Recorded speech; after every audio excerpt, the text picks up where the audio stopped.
Welcome, dear listeners. Tonight, let your thoughts drift gently as we take you on a peaceful journey. This is a space for calm, for quiet moments, and for the kind of stories that settle your heart and slow your breath. Make yourself comfortable, close your eyes if you wish, and allow the world to soften around you. Now, let's begin with tonight's story. Today's story is titled The Geographica, The Shattered Fate. Chapter 1, The Scholar's Prologue. The ancient hall of Morrowind Academy hummed with a soft, eternal whisper, as if the very stones were murmuring the secrets of centuries past. Dusty shafts of light streamed down through high-arched windows, casting the long shadows of bookcases and marble busts onto the time-worn tiles. At the heart of the great hall stood an old man named Eliander, his silver beard tumbling down like a waterfall against the deep blue velvet of his scholar's robe. In his right hand, he held a parchment, its edges worn thin from the countless times he had unfolded it to read aloud. Today, he would speak not to the assembly of philosophers or kings, but to a single boy who sat cross-legged on the marble floor, his eyes wide with expectation. The boy's name was Saelen, heir to a forgotten kingdom beyond the Amber Hills. His presence at Morrowind had been kept secret from the world, a rare hope planted in the soil of secrecy. Eliander cleared his throat, and the great hall fell into a deeper silence. To those who dared to dream, he began, his voice a melodic resonance, to those who wandered beyond the edge of the known world and stitched their memories into the great tapestry of knowledge. To the poet who taught me to see the world not as it is, but as it could be. He lowered the parchment and smiled warmly at Saelen. His eyes twinkled with the mischief of one who had spent a lifetime chasing riddles through the labyrinth of existence. You see, Saelen, Eliander said, with enough fragments of observation, with enough pieces of the puzzle, one may unlock any mystery. The universe is not a monolith of chaos. It is a library, vast and hidden. Saelen shifted slightly, absorbing the words like a dry sponge drinking rain. He was young, but there was an intensity in his gaze, a hunger that Eliander recognized from his own youth. You must learn, Eliander continued, that knowledge is not simply amassed. It must be lived. A scroll tucked in a vault holds no power. But a truth carried in your bones can remake empires. At that moment, the doors to the hall creaked open with a reluctant groan. A woman entered, cloaked in storm gray and carrying a slender staff crowned with a glass orb. Her name was Murin, the warden of the archives. Her arrival was no accident. She approached Eliander and Saelen with the sure-footedness of one who had traversed dangerous paths unseen. Bowing slightly, she offered a sealed scroll, its crimson wax bearing the sigil of a phoenix reborn. The cartographers have sent word, she said in a voice that carried authority and sorrow in equal measure. There is a map, hidden within the lost texts of Berrydale. A map said to reveal the forgotten places of the world. Eliander accepted the scroll with a grave nod. His fingers trembled slightly, either from age or anticipation. Turning back to Saelen, he lowered his voice. And so the tapestry extends yet further, young one. Not all knowledge lies in books. Some waits in the wild places, in stone and bone, in river and ruin. He stood tall then, his presence filling the hall like a rising tide. We begin your education not with ink and quill, Iliander declared, but with the earth itself as your parchment, the stars as your ink. Murin extended her staff, and from the orb a delicate, shimmering map unfolded in midair, spinning slowly. Cities lost to time, mountains no longer named, seas uncharted even by the boldest sailors, all swirled in a celestial dance. Saelin's heart thundered in his chest. Here was adventure, promise, peril, and glory. Iliander chuckled, sensing the boy's excitement. Remember, Saelin, understanding is the light that drives away the darkness. But before you can wield that light, you must first walk through many shadows. At the far end of the hall, another figure watched unseen, hidden behind a curtain of woven vines. His name was Valen, a scribe turned rogue, whose own thirst for knowledge had long since curdled into obsession. His eyes narrowed at the sight of the map. Whatever journey Iliander and the boy were preparing for, Valen intended to follow. And he intended to claim whatever secrets they uncovered for himself. As Iliander rolled up the scroll and tucked it into his belt, he placed a firm hand on Saelin's shoulder. "Come," he said. "Tonight we prepare, and at first light, we set forth." Outside, the winds began to stir, rattling the high windows. It was as if the world itself were awakening, sensing that a new thread had been woven into its endless, mysterious design. The boy, the scholar, the warden, and the hidden rogue, their destinies were now entwined.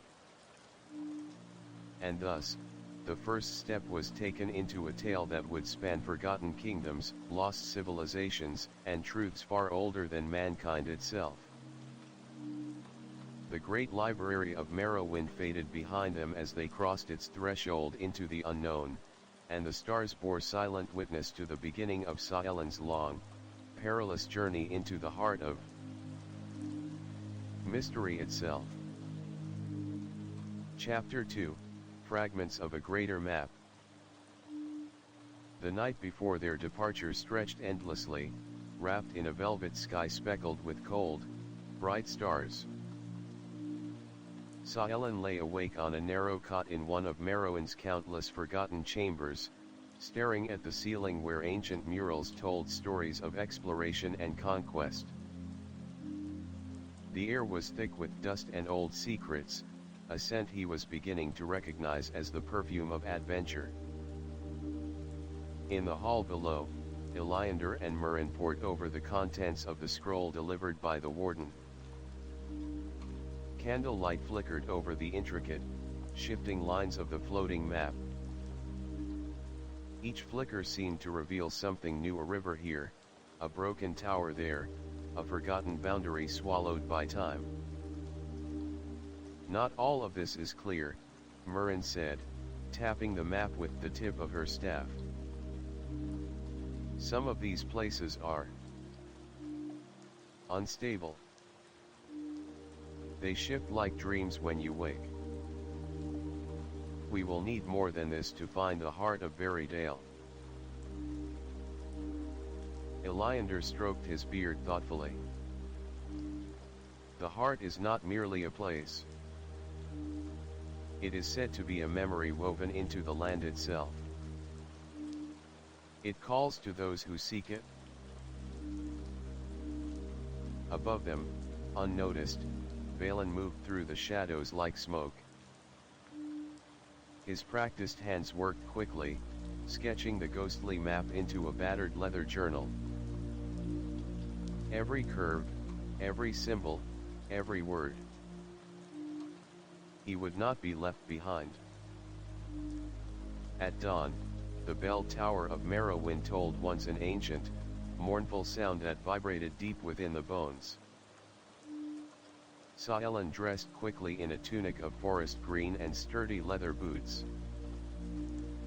A small satchel held his few possessions, a water flask, a flint, a tightly wrapped bundle of dried meats and fruits, and a slender, worn book of poetry, his late mother's favorite. Iliander met him at the southern gate, a sturdy traveling cloak fastened over his shoulders, a staff carved with runes in his hand. Murin waited nearby, adjusting the straps of a pack laden with scrolls, vials, and strange crystalline devices whose purposes Saelen could not guess. "You are ready," Iliander said with a smile. "Today, you walk not only into the unknown but into yourself." Saelen swallowed his fear and nodded. The gatekeeper, a stooped man whose eyes were milky with age, heaved the massive iron door open, revealing a landscape cloaked in morning mist. Hills rolled like slumbering giants beneath a blanket of low fog. The road ahead wound through them, a thin silver thread disappearing into mystery. The trio set out in silence, their footsteps muffled by dew-soaked grass. Behind them, unseen, Valen slipped from the shadows and followed at a distance, his movements masked by the mist. As they walked, Iliander spoke softly, weaving stories of lands that had vanished beneath the sea, of towers that had floated among the clouds, of cities where the stones themselves whispered the names of those long dead. Geographica, Iliander said, almost reverently, was not merely about mapping the land. It was about understanding how the land shapes the soul. Every hill, every river, every broken stone, it all remembers. And if you listen carefully enough, it will tell you its story. They came upon a crossroads marked by a crumbling stone obelisk. Vines had long since claimed it, but Iliander knelt and brushed them away, revealing faded carvings, a compass rose, a sun, and a serpent coiled around a tree. "This is one of the old markers," Murin said, crouching beside him. "From the age before the Great Sundering." Saelen watched, fascinated, as the symbol seemed to shimmer faintly in the morning light. For a moment, the mist around them shifted, and Saelen glimpsed another road not paved with stone, but with light leading into the hills. He blinked, and it was gone. "You saw it," Iliander said, rising slowly. "Good. It means you are attuned. The heart will show itself only to those who are willing to see beyond sight."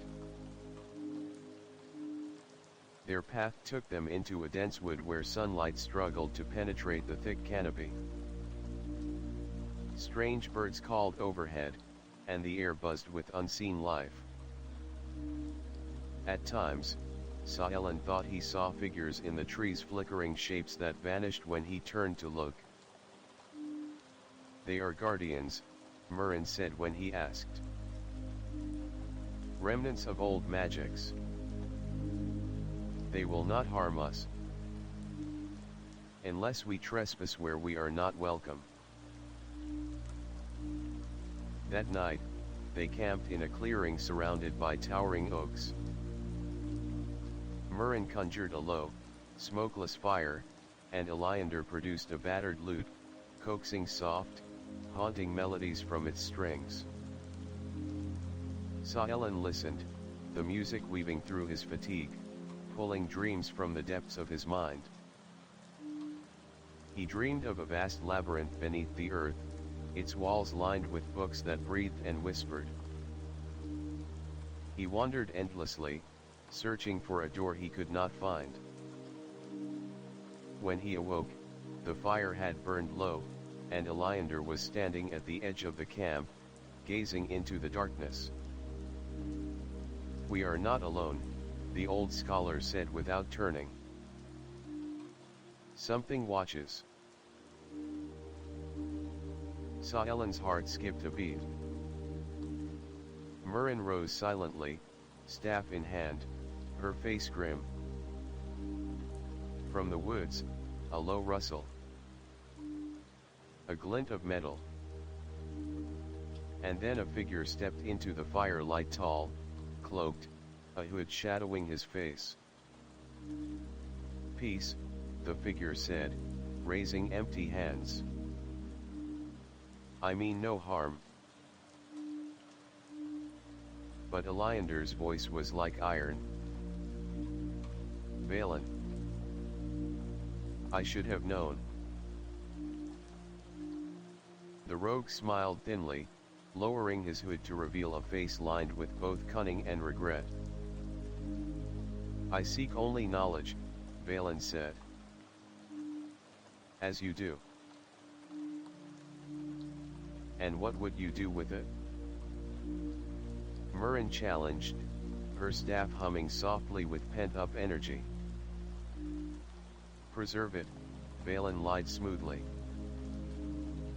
"Protect it?" Eliander sighed. "Once, perhaps, I would have believed you."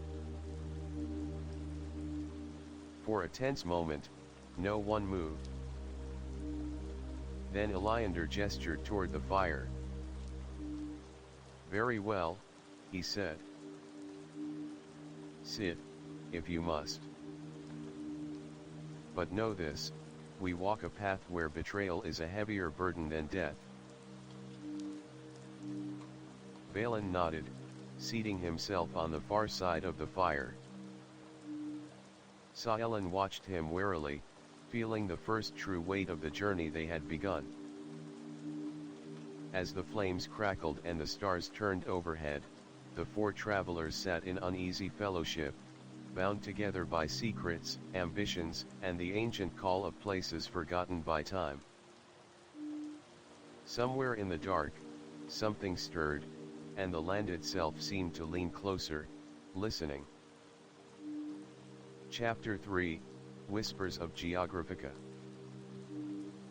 The dawn broke reluctantly, spilling gold and gray across the dense forest. Mist clung to the undergrowth, winding in ghostly tendrils around the boots of the travelers as they struck camp and resumed their journey deeper into the wilds.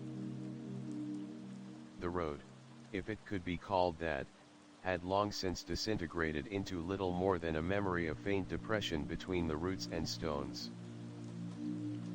Yet Eliander pressed on with certainty, as if following an invisible thread spun across the land. Saelen walked close beside him, questions burning like torches in his mind. Finally, unable to hold them back, he spoke. "Master Eliander," he said, voice low to avoid disturbing the fragile silence, "what is Geographica, truly? You speak of it as though it were more than a map." Eliander smiled without turning his head. "Because it is, young one. Much more." Ahead, Murin parted a dense thicket with a sweep of her staff, revealing a narrow valley where an ancient stone bridge arched gracefully over a river blackened with silt and time. As they crossed, Eliander began to speak, his words weaving a spell more potent than any magic Saelen had yet seen. "Long ago," the old scholar said, "before the sundering shattered continents and swallowed kingdoms, there existed a league of mapmakers, not mere cartographers, but dreamers, visionaries. They called themselves the Aetherians. They believed the world was alive, and that every mountain, every river, every blade of grass bore a memory. They sought to chart these memories, Murin added, her voice almost reverent. To record not only what was, but what had been and what might yet be. Iliander nodded. Geographica was their life's work, a map not only of places but of possibilities. A tapestry woven from threads of time, space, and spirit. Saelen's mind reeled at the thought. A living map. Precisely, Iliander said, his eyes gleaming. And now it is scattered. Broken into fragments hidden across the world, each piece a key to understanding the true nature of existence. Behind them, Valen listened intently, his expression unreadable. He had heard whispers of the Aetherians before in forbidden tomes and drunken tales but had never believed them to be more than legend. Now, walking in the footsteps of myths, he began to feel a hunger growing in his heart. If he could claim even a fraction of the Geographica's knowledge, he would be as a god among mortals. The valley gave way to rolling hills, and atop one of them stood a solitary tower, crumbling but defiant against the erosion of centuries. Its stones were veined with vines and moss, but a faint glow pulsed from the topmost window. As they approached, Murin drew her staff close. This place was once a beacon for the Aetherians, she whispered. A repository of memories. Iliander's face grew somber. But where knowledge gathers, so too does danger. Saelen felt a chill run down his spine. The air around the tower seemed thicker, heavy with the weight of unseen eyes. They reached the broken archway of the tower's entrance, where faded runes etched into the stone flickered weakly in response to Murin's touch. The door creaked open of its own accord. Inside, the tower was a spiral of decay and wonder. Shelves lined the curving walls, their contents long since fallen into ruin.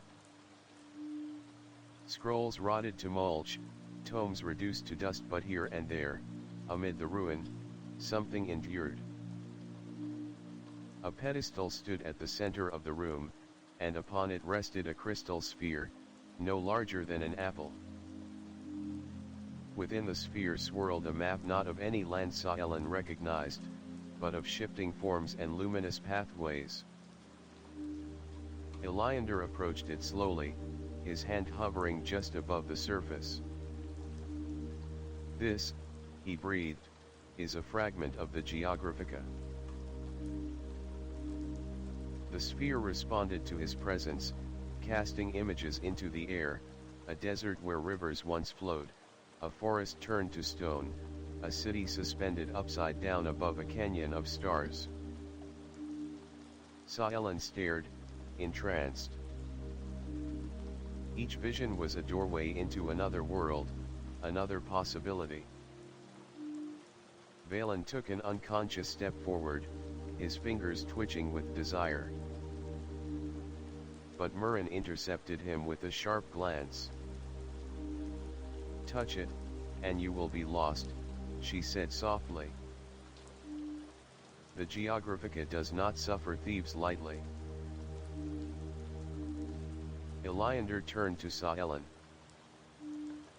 "It is time, boy. The map must choose." "Choose?" Saelen asked, heart hammering. "Only one attuned to the world's deeper currents can unlock the path we seek. Step forward, and place your hand upon the pedestal." Saelen hesitated only a moment. He stepped forward, the crystal sphere reflecting the fire in his eyes, and laid his hand upon the cold stone. At once, the tower shuddered, dust raining from the ceiling.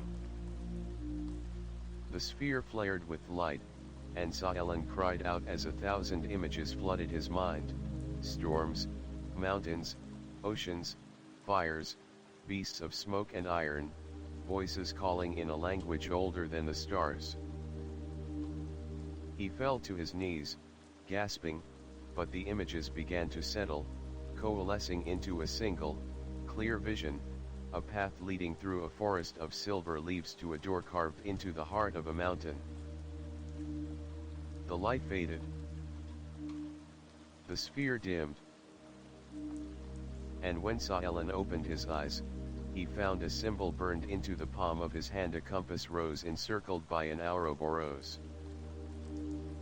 Iliander smiled, though there was sadness in his gaze. "The Geographica has accepted you," he said. "But know this, Sahelen, from this moment, you are bound to its destiny. And it is not a kind master." The tower trembled again, and a low, rumbling sound rose from the earth below. "We must go," Murin said sharply. The old defenses awaken. They fled into the dawn, the tower collapsing behind them with a thunderous roar. Stones rolled down the hillside like the growl of some ancient beast. As they ran, Sahelen glanced back once and thought he saw figures moving in the dust shadows in the shape of men, watching, waiting. By the time they reached the river, the tower was gone, reduced to rubble and memory. But in Sahelen's hand, the symbol still burned. And ahead, through the thinning mist, the forest of silver leaves awaited. Chapter 4, Echoes of Distant Journeys. The sun was a molten disk, dragging long fingers of light across the misty land as Sahelen, Iliander, Murin, and the shadowing Valen made their way deeper into the shifting wilderness. The path, if it could be called that, wound like a serpent through grasslands and marsh, threading its way toward the distant blue smudge of mountains against the horizon. Sahelen's hand still tingled where the symbol had been burned into his flesh, a constant reminder of the bond he now shared with the ancient Geographica. Every few steps, he caught glimpses out of the corner of his eye, half-seen pathways that shimmered and vanished, ghostly footprints leading into thickets or up impossible slopes. He said nothing of these visions, uncertain whether they were real or tricks of an overstimulated mind. As they walked, Iliander spun tales to keep their spirits lifted. His voice was rich, carrying over the whisper of the wind and the soft tread of boots on earth. Long ago, Iliander said, before the heartlands fell into ruin, before Veridale was swallowed by shadow, there were paths that men dared not tread. They spoke of the breathless valley, where no bird sang and no hunter returned. Of the floating gardens, where the rivers hung upside down, and lilies bloomed in the sky. Sahelen leaned closer, eager for more. The Aetherians, Iliander continued, walked these forgotten roads. They sought not only to understand the world but to reshape it, to weave threads of magic so subtle that they became part of the landscape itself. They charted storms, mapped songs, etched the migrations of stars into the bones of the earth. But they paid a price, Murin interjected, her voice somber.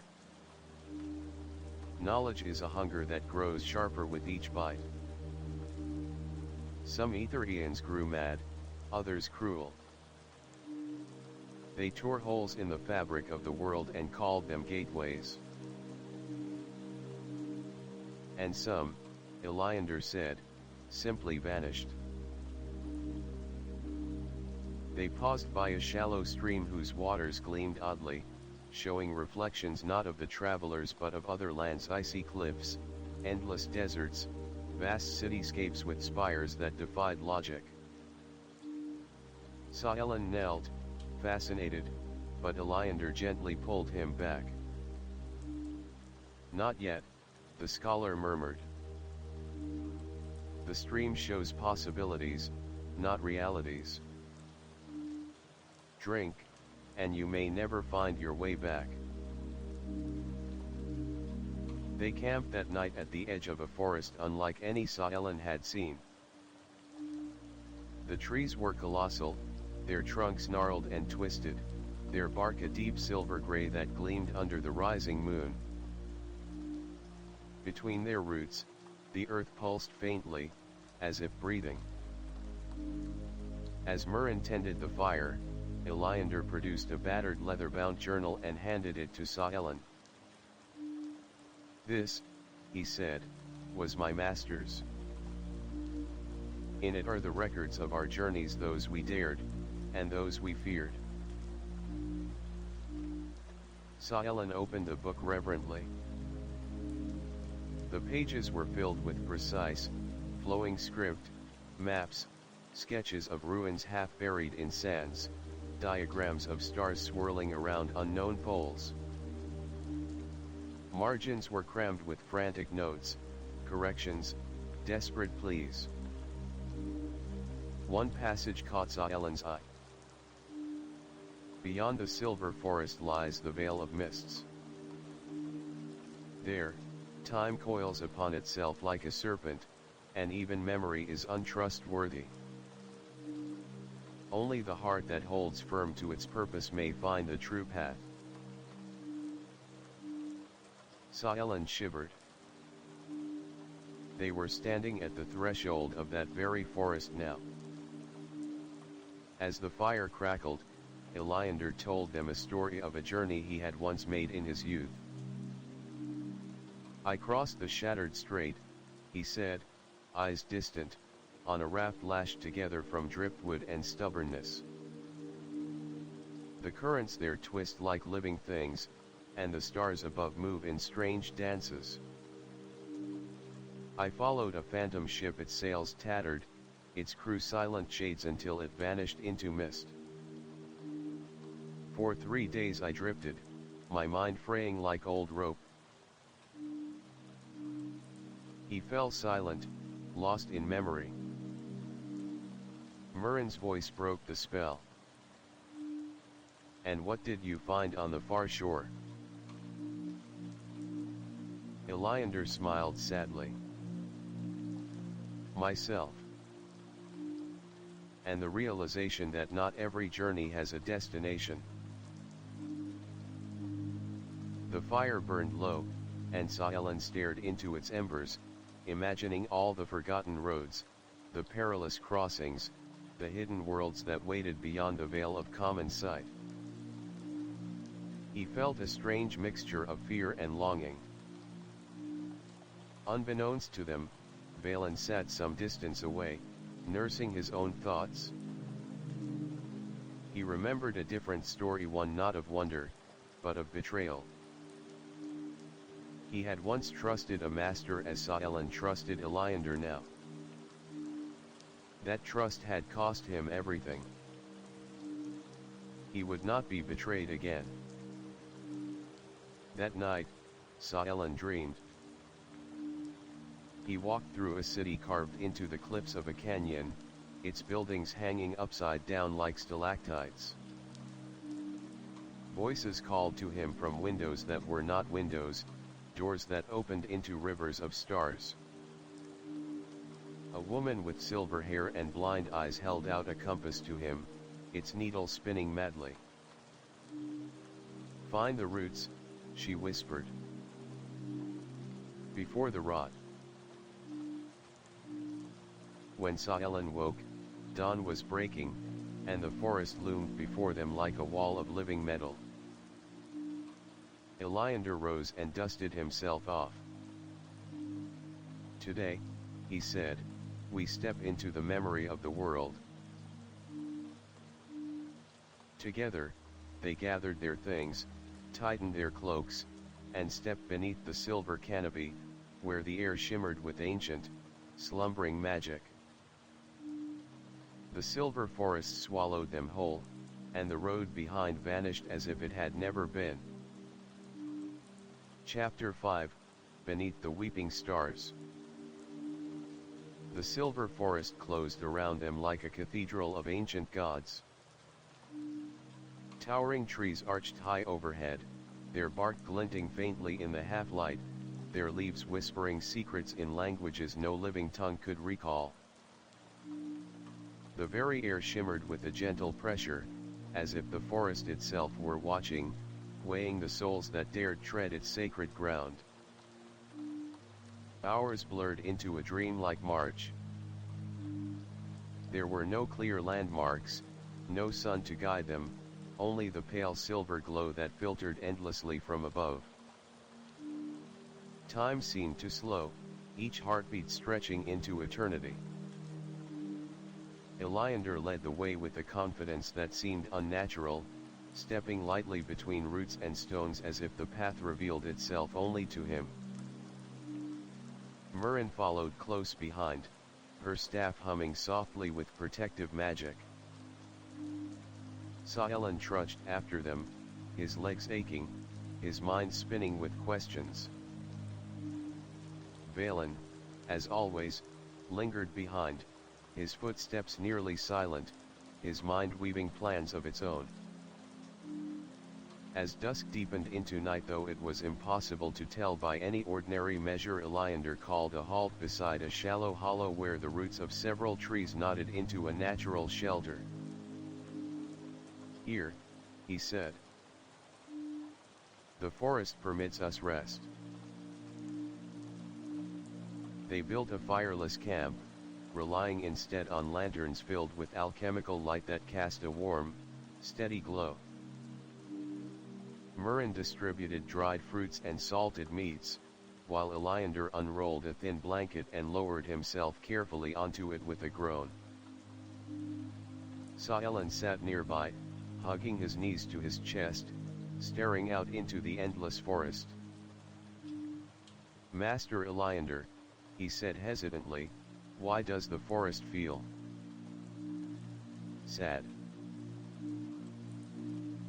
Elander smiled, the lines around his eyes deepening. Because it remembers.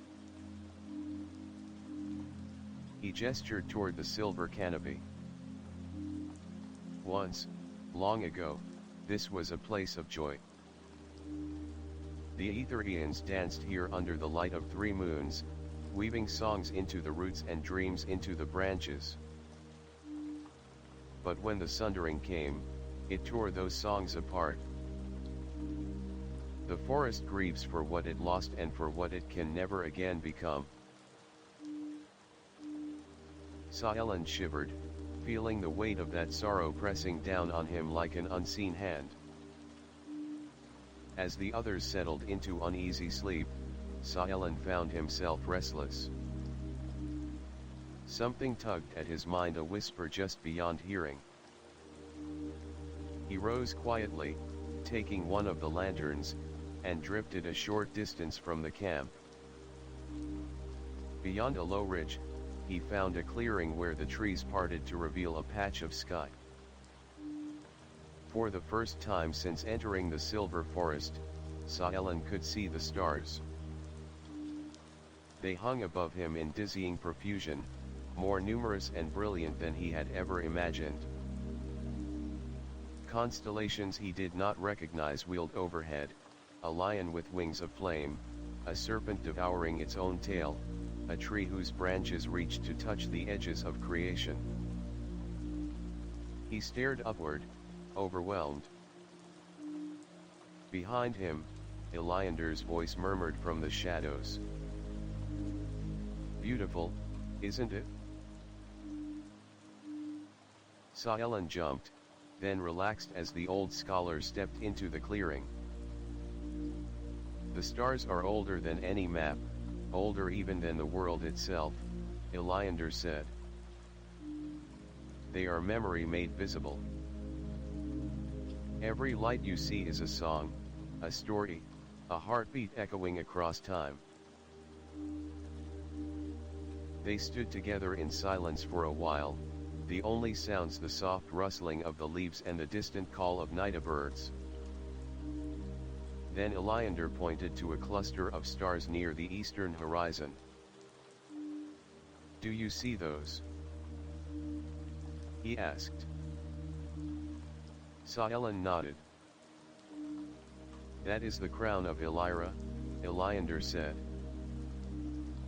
Legend holds that when the stars of the crown align, a gateway opens between worlds.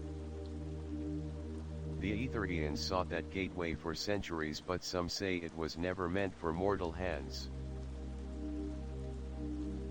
Saelen frowned. What would happen if someone found it?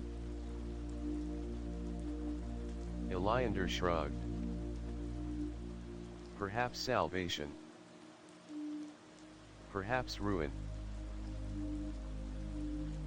He turned to Saelen, his expression grave. The Geographica is not a treasure to be hoarded, Saelen. It is a responsibility. Those who seek it must be prepared to pay its price. Saelen swallowed hard.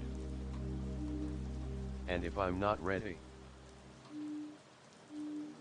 Iliander smiled gently. Then you will become ready.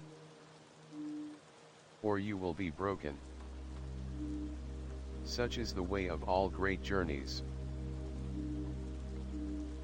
Overhead, a shooting star blazed a path across the heavens, trailing a shimmering wake. Saelen made a silent wish, though for what, he could not say. As they returned to camp, neither noticed the figure watching from the shadows beyond the clearing. Valen stood motionless, his eyes reflecting the starlight like twin shards of ice. He had heard everything. And he intended to find the crown of Illyra whether the others helped him or not.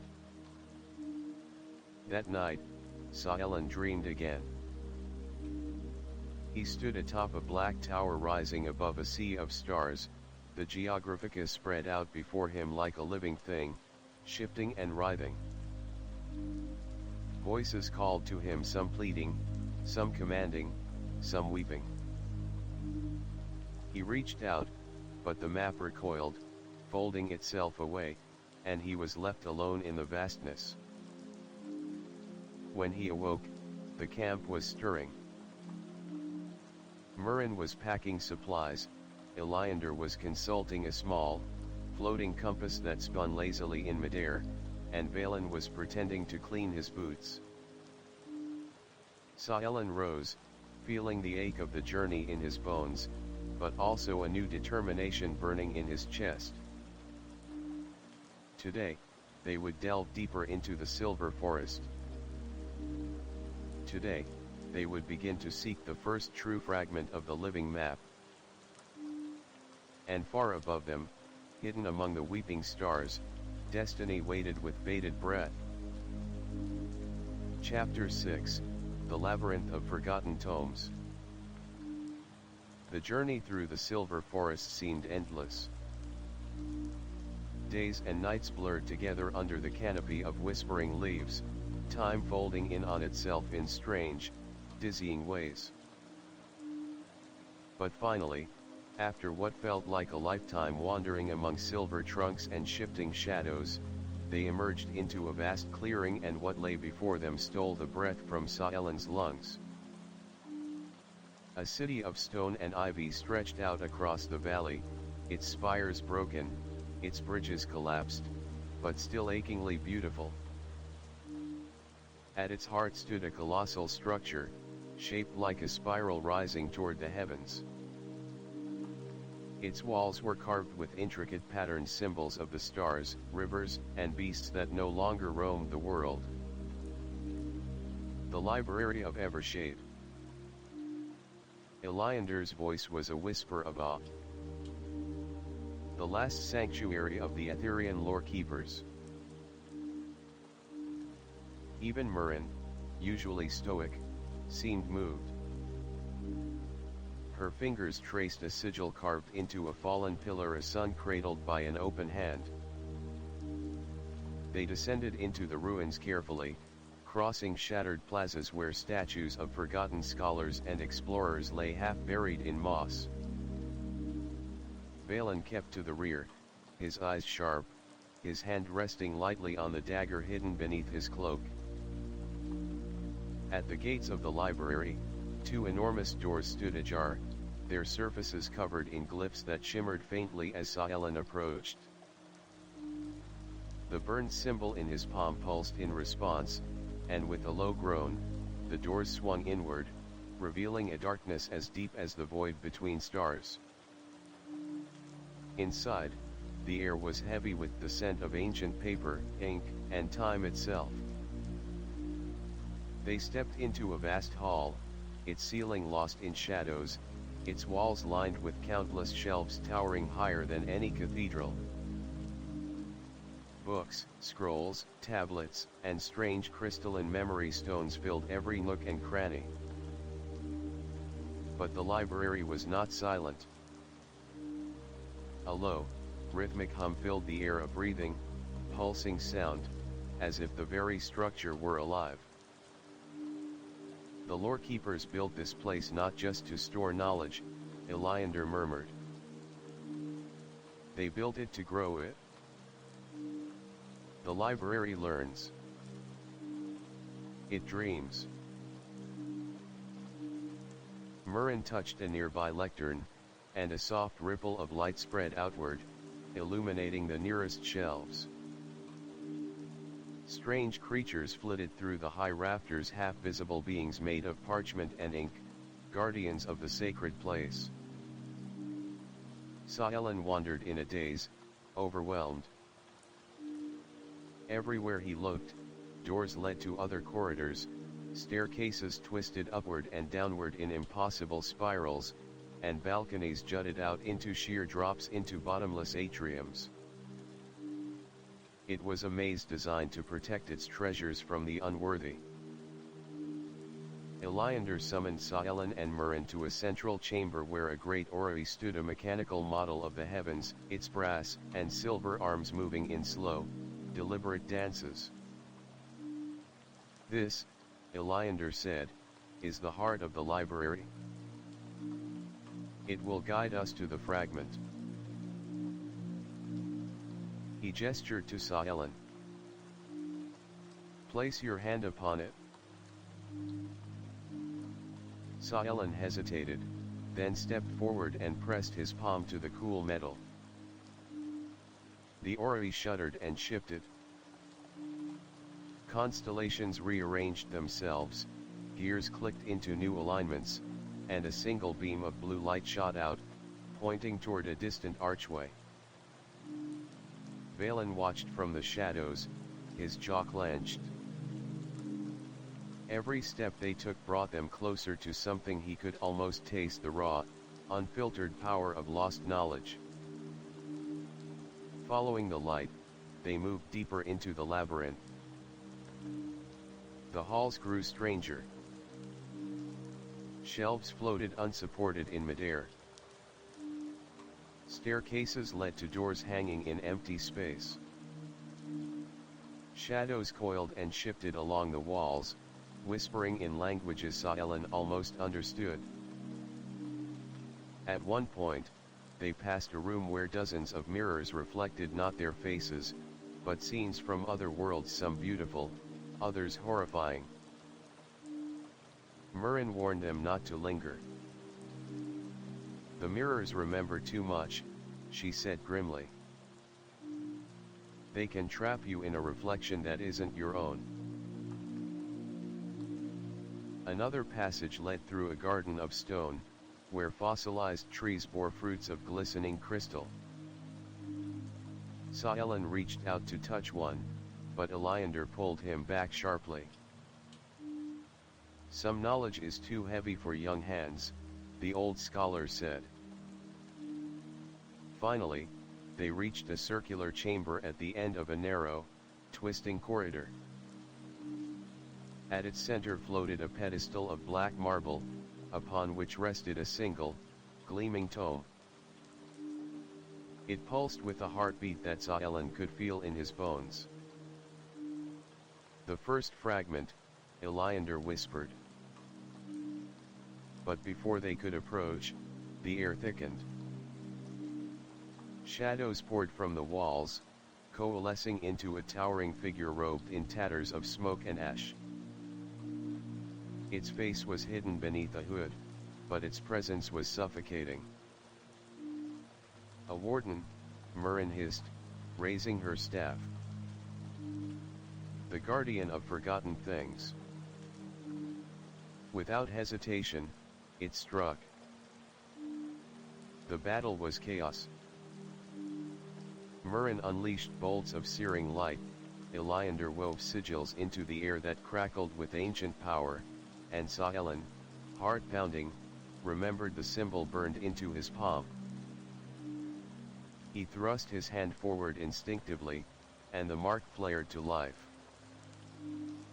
The warden recoiled, shrieking in a voice like the tearing of worlds.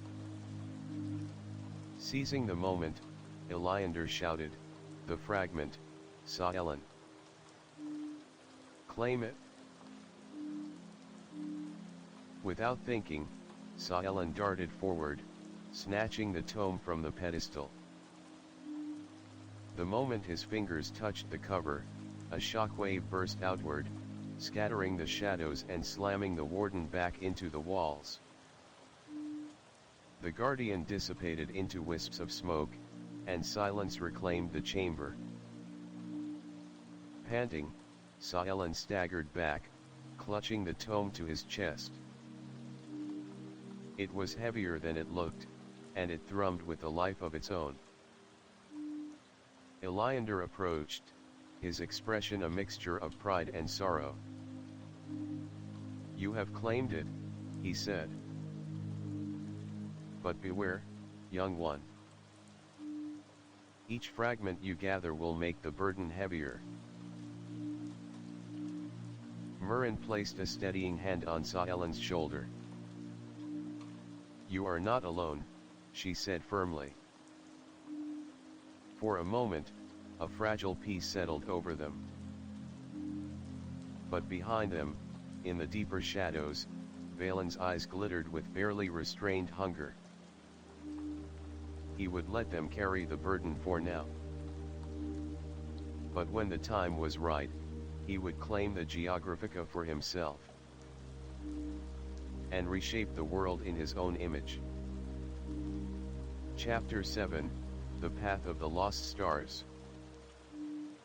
The storm clouds gathered above the mountains like an army preparing to strike, their dark, swirling masses blocking the path to the distant peak that loomed ahead. The wind had picked up, carrying with it the scent of rain and something older, something far more ancient. Iliander led the group forward through the thickening forest, his pace quickening.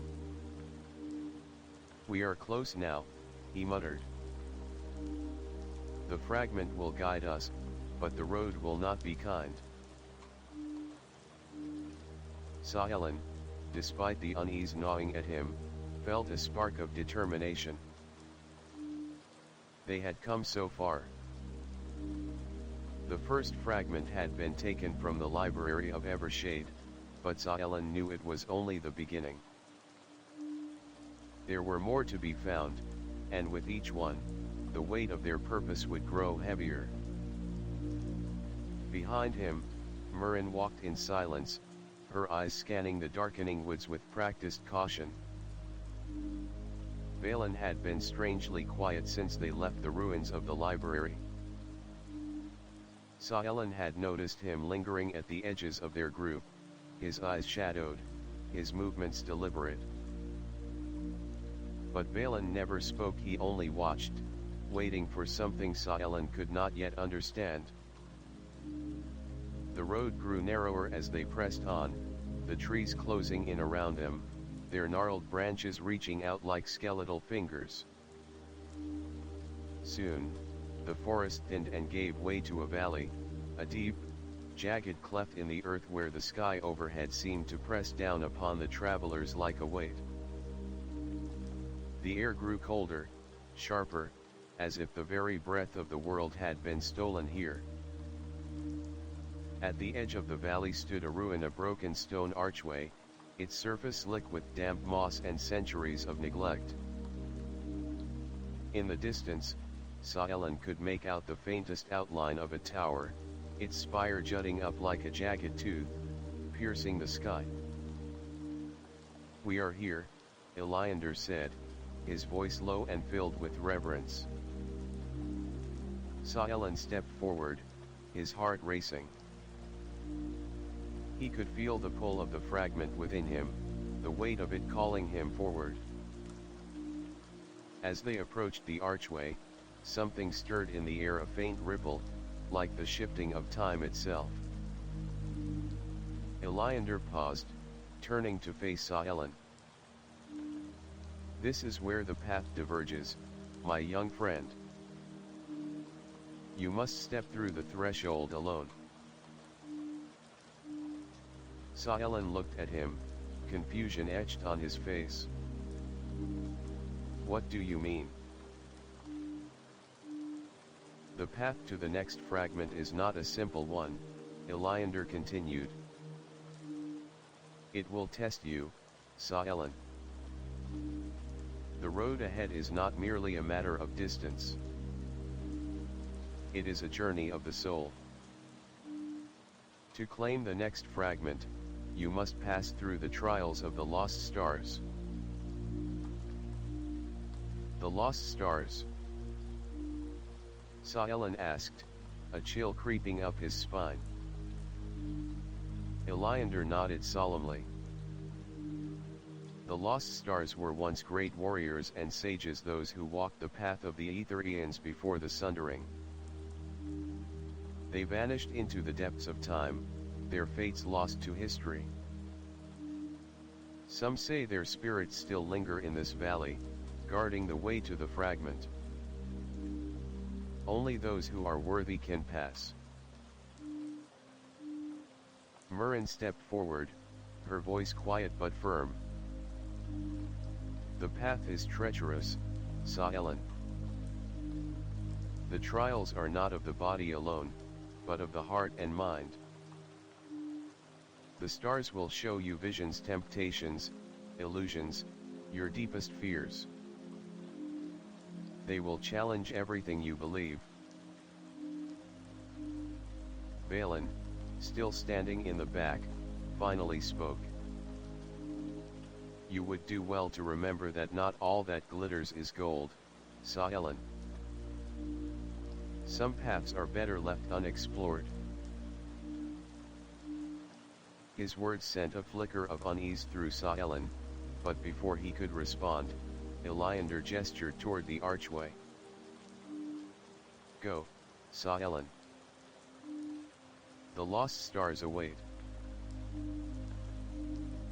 With a final glance at the others, Saelen stepped through the archway.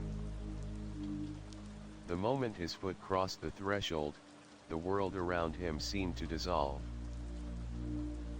The ground beneath him trembled, and the sky above darkened, swirling like ink in water. He found himself standing in a vast, open space, a barren plain under a sky filled with thousands of bright, burning stars. The air was still, heavy with the silence that pressed in on him from all sides. And yet, despite the emptiness, Saelen felt something ancient, something watching. A voice, soft as the wind but heavy with power, spoke from the darkness. "Welcome, Seeker," it said. "You have come to face the trial of the lost stars. But before you can claim the fragment, you must prove yourself worthy." Saelen's pulse quickened. "Who?" "Who are you?" he asked, his voice trembling. "We are the lost," the voice replied, echoing through the air. "The ones who walked the path before you. The ones who sought the knowledge of the world and paid the price for it.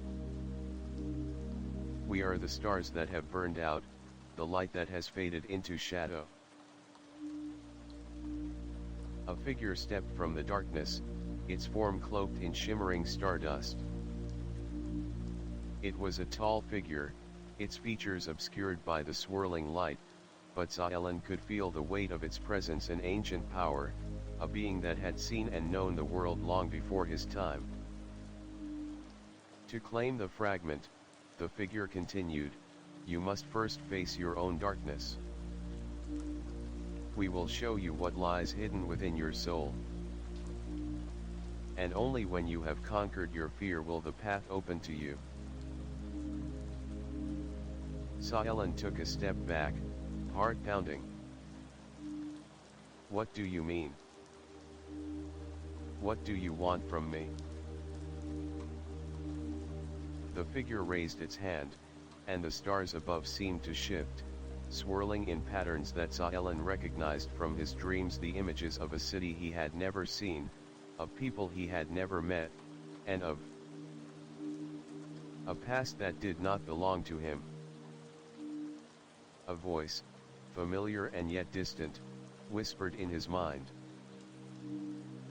"Find the roots before the rot."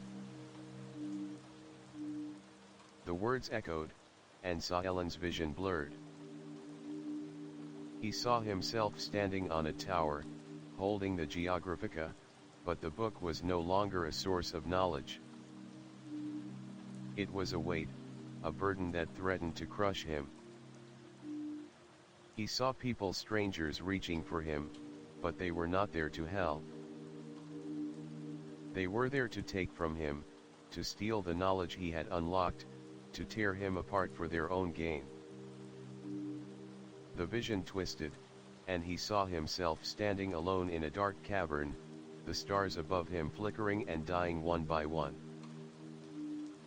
His breath caught in his throat. This was his fear, his deepest fear, being consumed by the very knowledge he sought to protect. The figure's voice cut through the storm of thoughts. "This is your trial, Saelen. Will you let fear consume you? Will you run from the truth, or will you stand and face it?" Saelen clenched his fists. He could feel the weight of the Geographica, the symbol burned into his palm, urging him forward. He had come this far not just for the knowledge, but for the truth. He could not let fear stop him now. "I will face it," he said, his voice steady. The figure nodded, and the stars above him exploded into a brilliant cascade of light. The vision shattered, and the world around him returned to stillness. The plain was empty once more, and the figure stood before him, silent and waiting. The voice returned, softer now. "You have proven your worth, Saelen.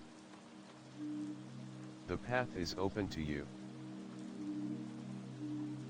With that, the stars above parted, revealing a narrow path leading to a distant light, the next fragment.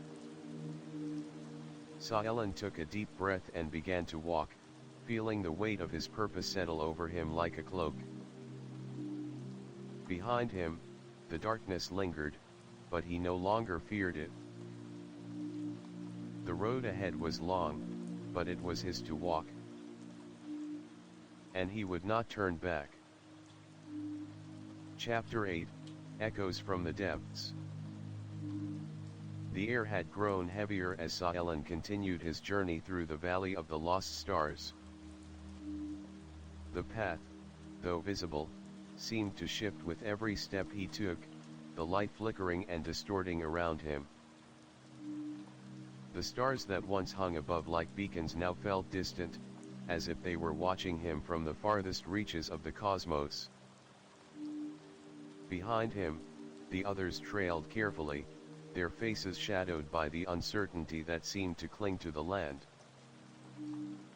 Iliander had grown quieter with each passing hour, his brow furrowed in thought. Murin walked at a steady pace, but her grip on her staff was tighter than usual, her eyes darting to the edges of the path as though expecting something or someone to emerge from the shadows. Valen had fallen back, his eyes narrowed, his steps silent. Saelen could feel his presence always lurking, always waiting, but he did not speak. Something had shifted in the rogue since their time in the library. There was a hunger in his gaze now, a hunger that Saelen could not yet understand but knew was dangerous. The valley stretched on, and ahead, the land began to change. The once lush grass grew sparse, replaced by dry, cracked earth and twisted roots that seemed to claw at the sky. Strange, skeletal trees lined the horizon, their branches reaching out like the fingers of forgotten gods. The path led them to a clearing, where an ancient stone structure rose from the earth. It was a temple of sorts, though its architecture was unlike anything Saelen had ever seen. The stones were covered in layers of moss and vines, and strange symbols were carved into the walls. Some of the symbols Saelen recognized from the Geographica, others were entirely foreign. Iliander approached the temple with reverence, his eyes narrowing as he studied the carvings. "This is it," he murmured. "The next fragment lies within." Saelen's heart raced. They had reached the next step in their journey, the temple that would hold the answers, the knowledge they had been searching for. But as he stepped forward, something in the air shifted. The temperature dropped, and a low hum echoed through the clearing, vibrating through the ground beneath their feet. Murin raised her staff, her expression tense. "Something is wrong. The temple, it does not welcome us." Iliander turned, his face grave. "It is not the temple we need to fear. It is what lies beneath." Suddenly, the earth trembled. The ground cracked, and from beneath the temple, a dark figure emerged. It was tall, cloaked in tattered robes, its face hidden beneath a hood. Its presence was suffocating, and Saelen felt the weight of it pressing down on him like a storm cloud. "Who dares to disturb the tomb of the forgotten?" The figure intoned, its voice deep and resonant, as though coming from the very heart of the earth. Saelen's pulse quickened. He could feel the energy in the air, thick with ancient power. This was no ordinary guardian. This was something far older, something tied to the very essence of the land itself. Iliander stepped forward, his voice calm but firm. "We seek the fragment of the lost stars. We are the ones who are destined to carry it." The figure remained silent for a moment, its hooded gaze fixed on Iliander. Then it spoke again, its tone colder. "The fragment is not for you. You who would seek to rewrite the world with knowledge. You who would take what was never meant to be taken." Saelen felt a cold hand wrap around his heart. The figure's words were laced with a deep, ancient bitterness. He knew instinctively that this was not just a guardian, it was a keeper of the past, a spirit bound to protect something far beyond their understanding. "Who are you?" Saalan asked, his voice barely a whisper, his throat tight with fear. "I am the Warden of the Forgotten," the figure replied. "I am the last of those who walked the path before you, the ones who knew the price of knowledge. And now, I will make you understand that price." With a sudden movement, the Warden raised its hand, and the ground beneath Saalan's feet cracked open.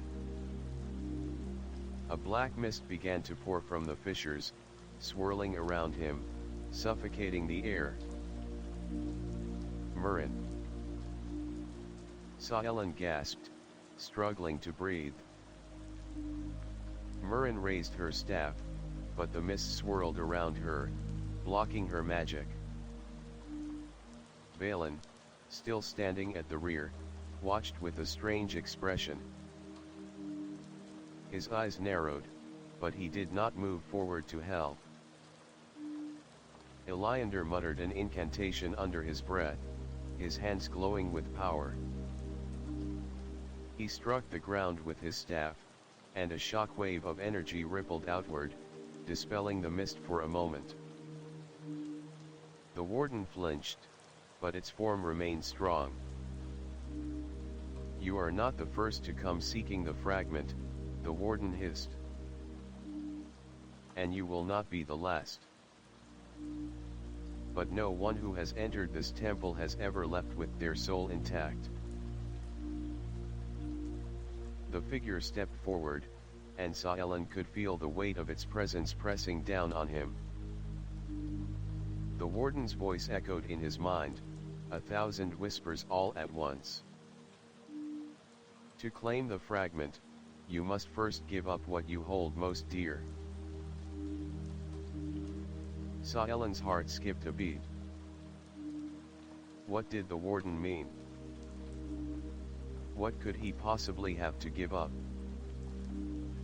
The figure raised its hand again, and suddenly, Saalan's mind was flooded with visions of a future yet to come, of people he loved, of places he had never seen. Each vision was more vivid than the last, each one more compelling, more painful. He saw the destruction of his homeland, the death of those he cherished, the fall of everything he had ever known. And in the center of it all was the Geographica, burning in a fiery inferno. "No!" Saalan shouted, his voice shaking. The Warden's voice echoed in his mind once more. "You seek the power to reshape the world, but are you willing to pay the cost? To sacrifice those you love, to watch the world burn in order to gain the knowledge you so desperately crave?" Saalan's knees buckled, and he fell to the ground, his vision swimming. The weight of the choices before him seemed unbearable. But through the haze of fear, one thing remained clear: he could not let this vision become his reality. He would not let it. With a cry, Saalan reached out, grasping the symbol on his palm. He could feel its power surge through him, a burning force that pushed back against the Warden's influence. "I will not give in," Saalan said, his voice firm. "I will take the fragment, and I will change the world not with destruction, but with hope." The Warden faltered, its form flickering for a moment. "Then prove it," it said, and with a final motion, it vanished into the mist, leaving only silence behind. Saalan stood, shaking, his breath ragged. The temple was still. The ground beneath his feet was solid once more. But the weight of the vision remained in his chest, a gnawing reminder of the cost that lay ahead. Elander placed a hand on his shoulder. "You did well, Saelen," he said softly. "The path is open now. But remember this, knowledge is not power unless it is tempered by wisdom. And the trials you face will only grow more difficult from here." Saelen nodded, his resolve hardening.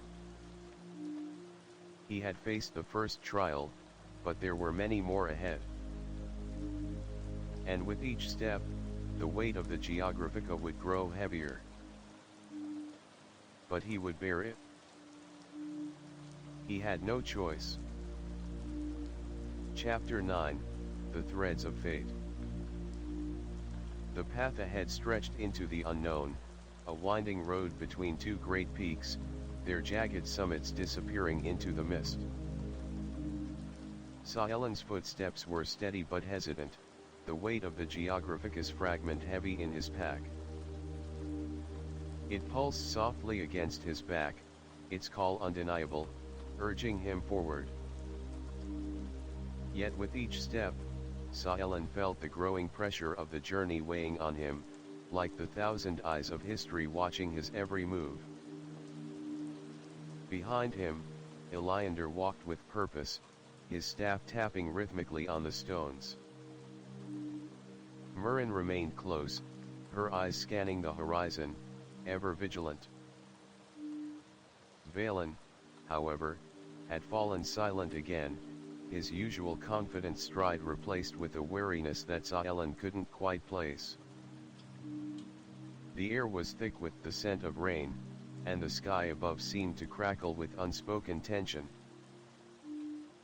It felt as if the land itself were holding its breath, waiting for something to happen, something to shift.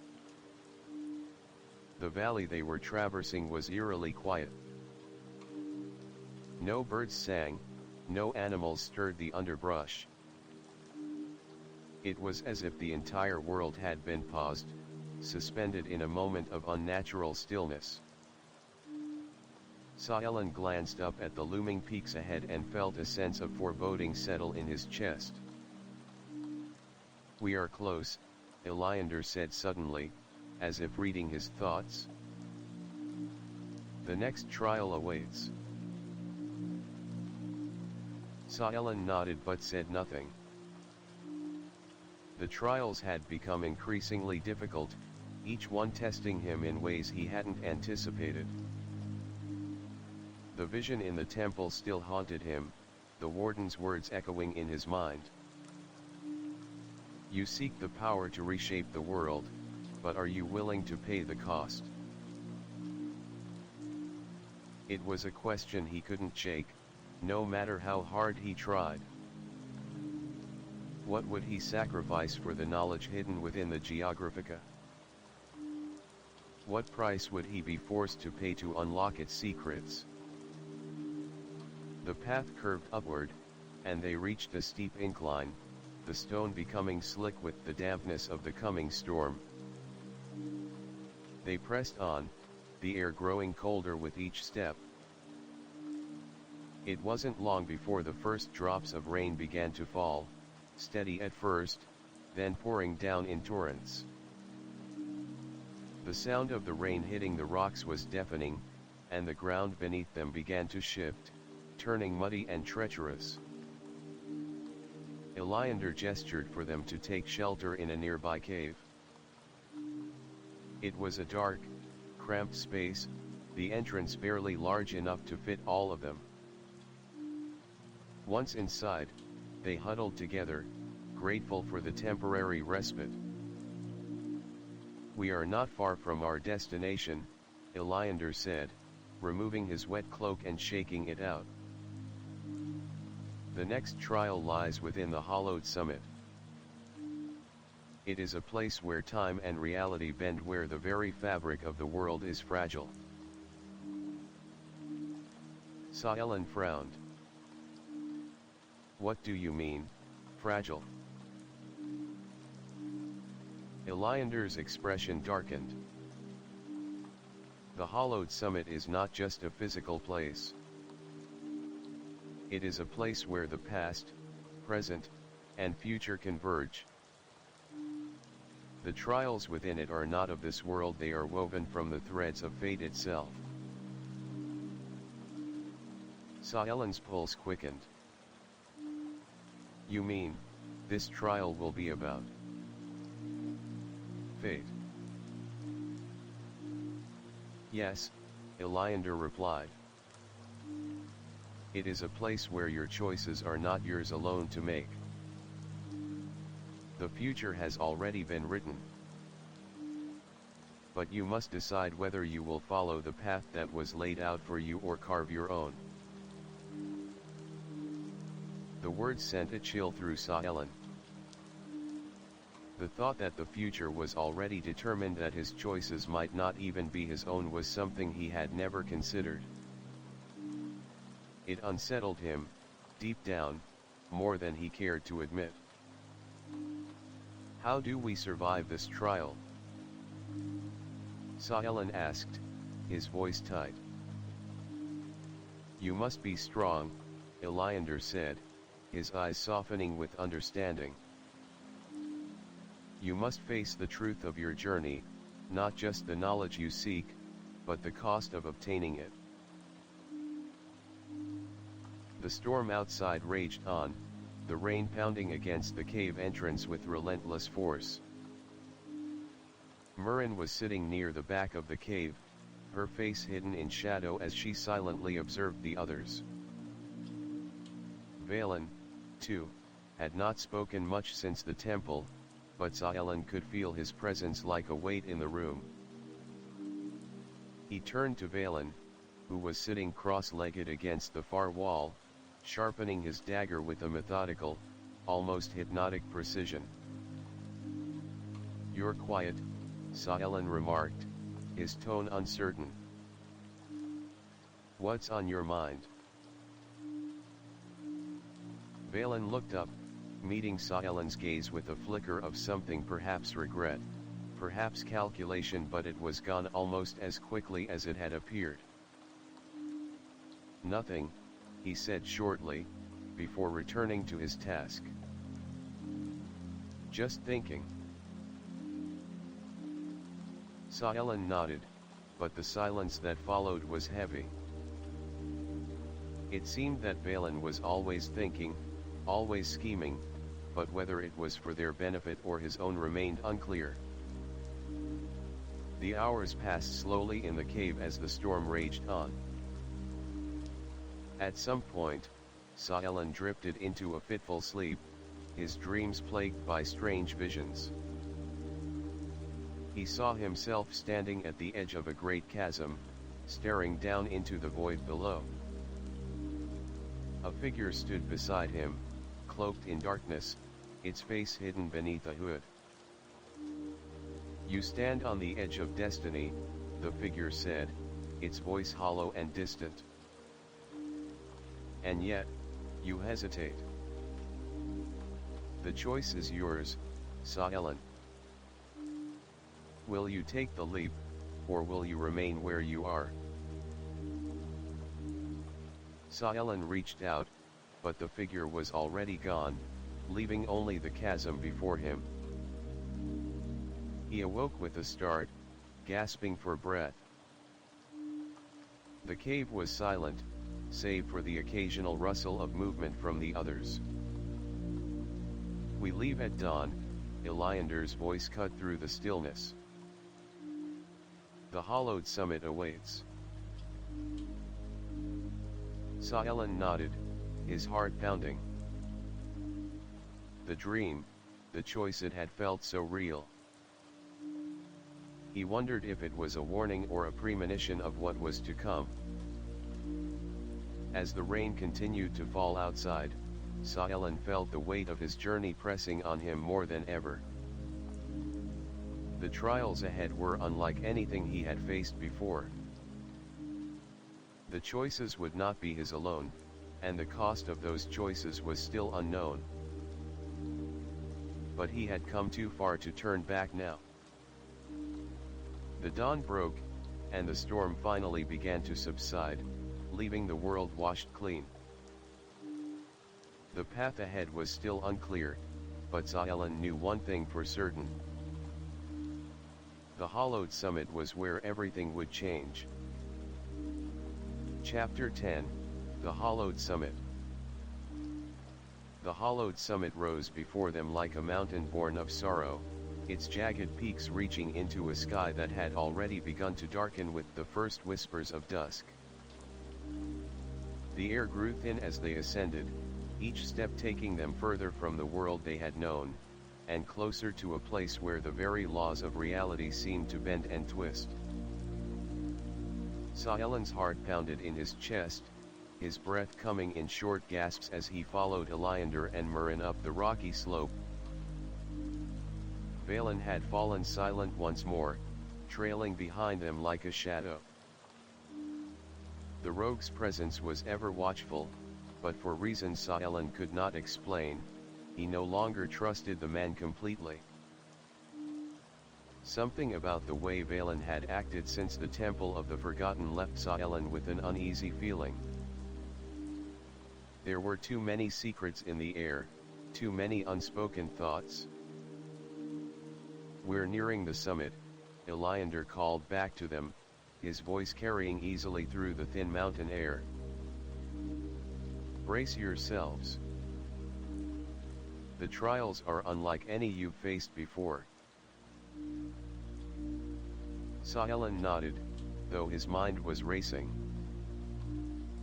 The warden's words from the temple still echoed in his thoughts, "The future has already been written. But you must decide whether you will follow the path that was laid out for you or carve your own." What did that mean? Was he truly destined to be the one who would reshape the world with the knowledge of the Geographica? Or was his fate already sealed, bound by forces beyond his understanding? These questions gnawed at him with every step. The mountain trail grew steeper, and the wind picked up, howling through the craggy landscape like the voices of the lost. Xylan pulled his cloak tighter around him as the temperature dropped, the chill biting at his skin.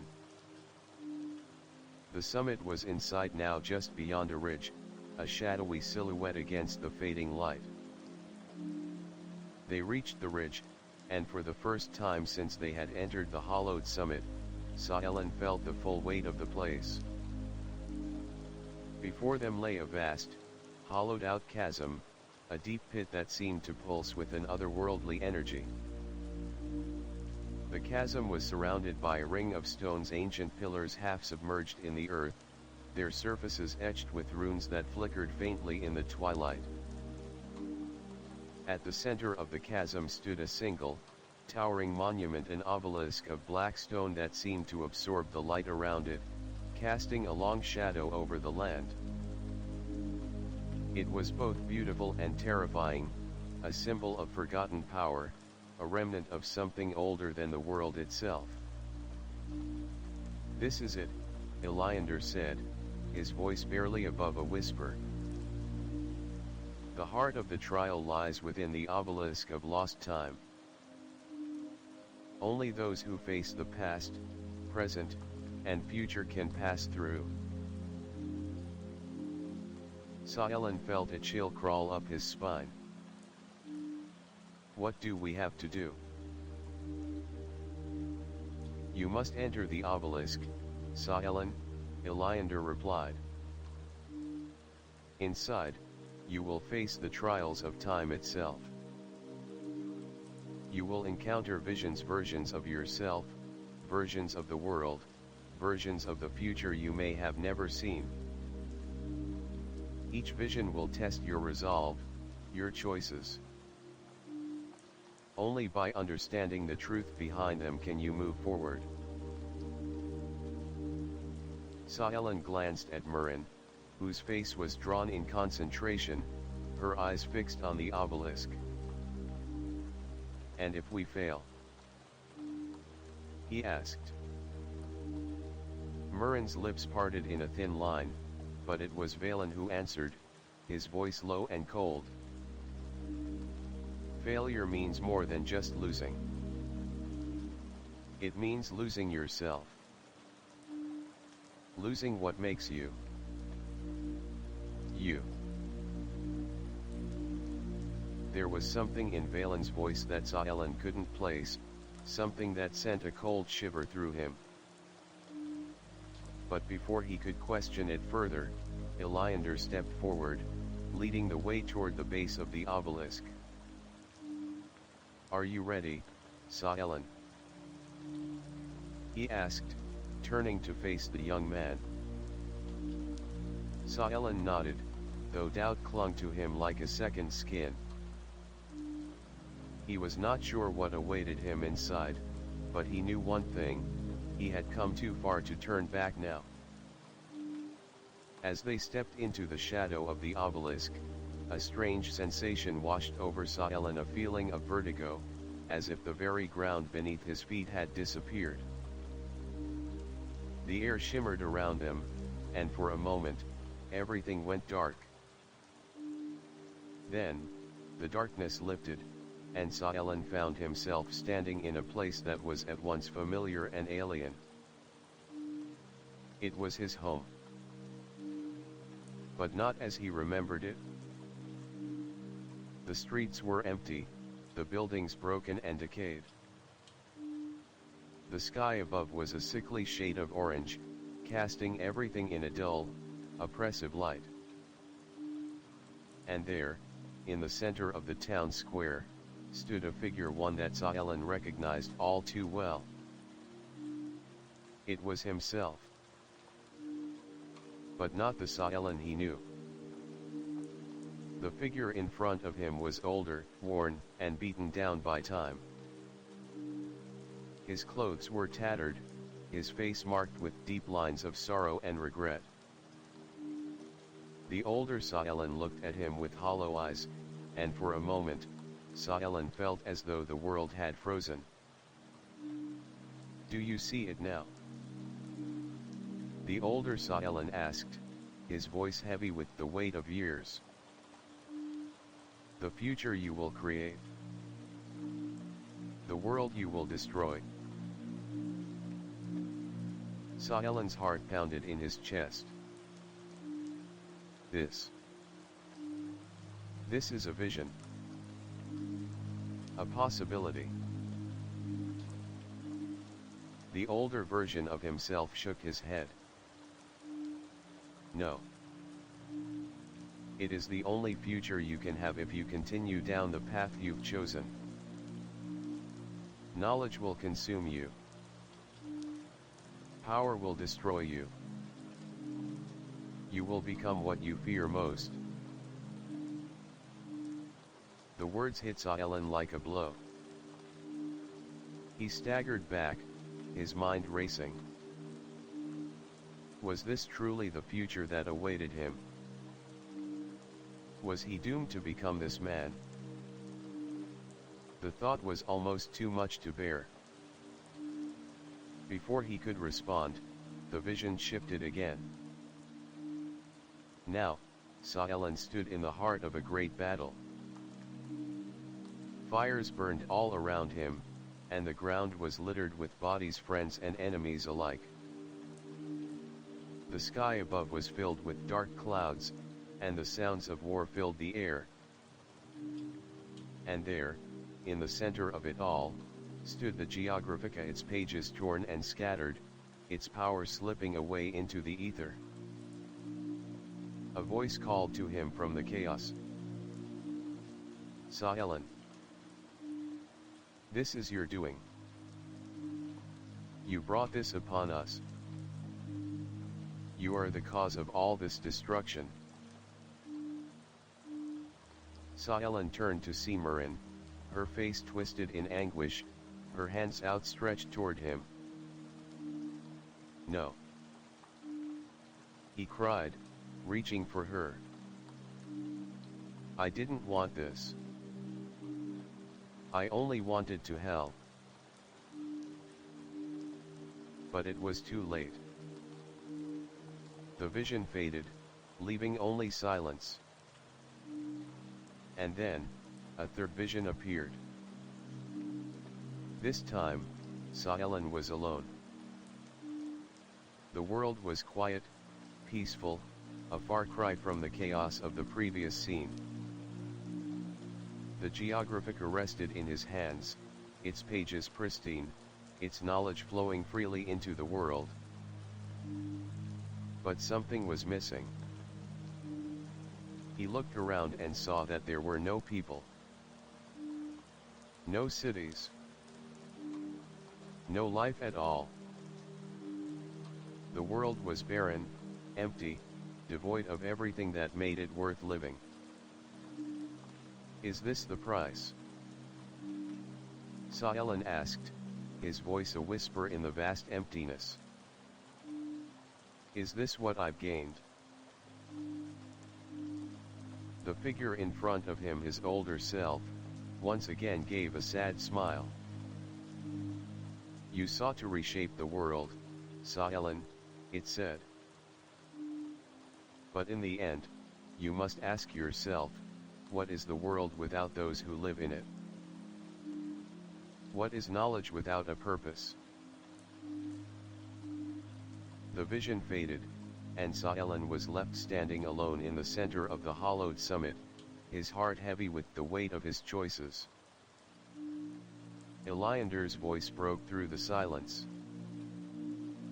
Saelen, he said gently.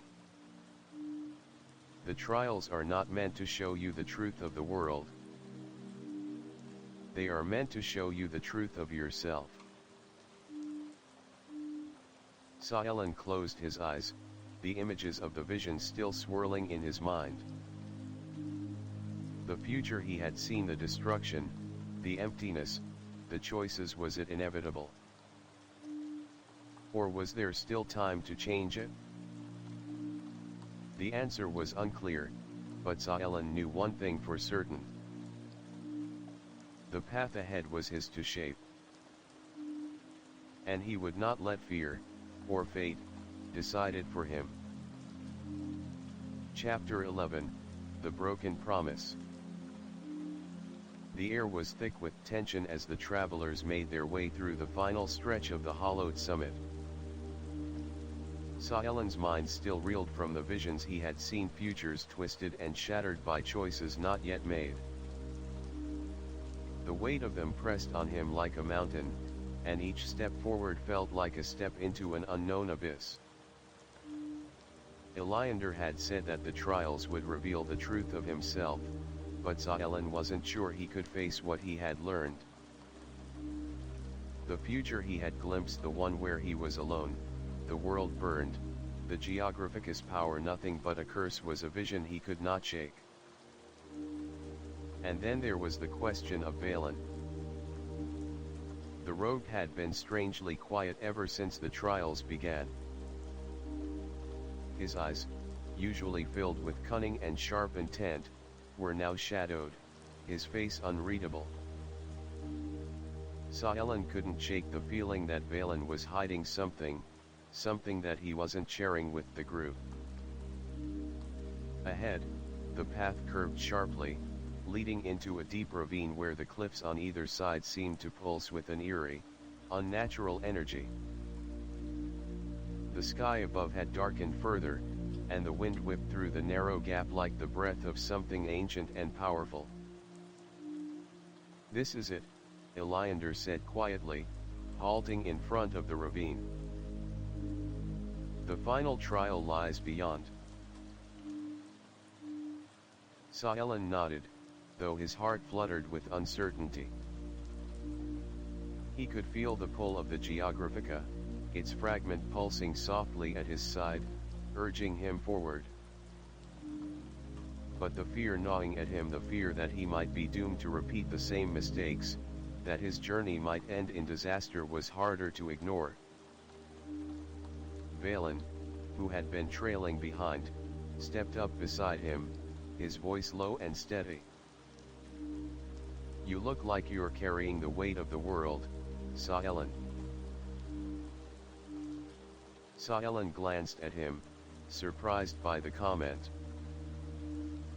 Valen's expression was oddly thoughtful, his usual arrogance replaced by something else, perhaps sympathy, or perhaps mockery.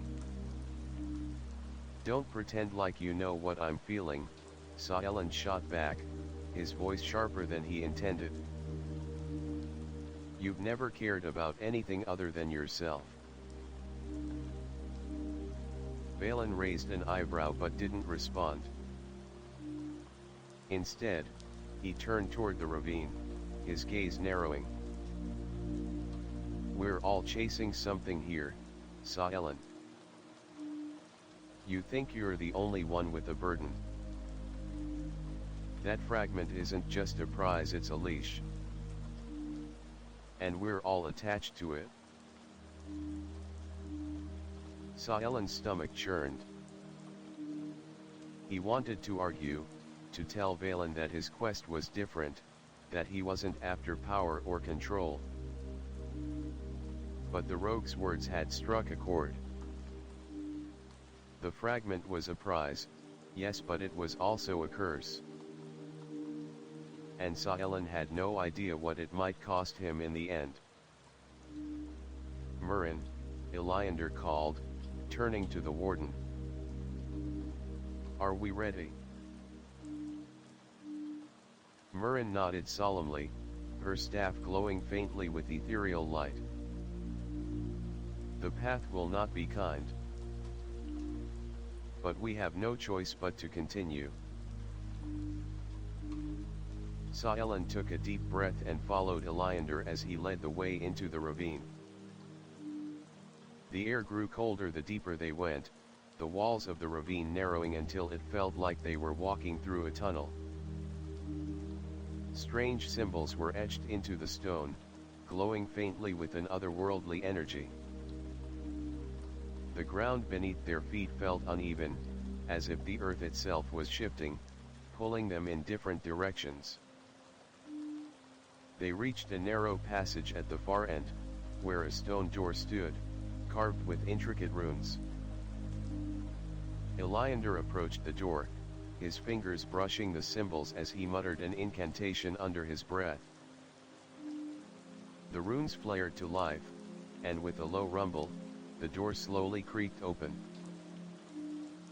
Inside was a vast chamber, its walls lined with ancient stone tablets, each one etched with the history of the Aetherians. In the center of the room stood an altar, upon which rested a single object, a glowing crystal, pulsating with a soft, inner light. "This is it," Iliander said, his voice filled with reverence. "The heart of the Geographica. The final fragment." Saelen stepped forward, his pulse quickening as he approached the altar. The crystal seemed to call to him, its light dancing in his eyes like a beacon. But as he reached out to touch it, a voice rang out, low and menacing, reverberating through the chamber. "You think you can claim what is not yours?" The voice boomed, echoing off the stone walls. Saelen froze, his hand hovering just above the crystal. A figure emerged from the shadows at the far end of the room, tall, cloaked, and draped in a dark, flowing robe. Its face was hidden beneath a hood, but the power radiating from it was undeniable. It was the warden of this place, a being born from the very essence of the Geographica itself. "Who are you?" Saelen demanded, his voice shaking despite his best efforts to remain steady. The warden chuckled, the sound like the scraping of metal on stone. "I am the keeper of this place," it said, its voice as cold as the depths of the earth. "I am the one who guards the truth, the one who protects the secrets of the past, present, and future." "And you?" The warden's eyes gleamed from beneath its hood, glowing with a fiery light.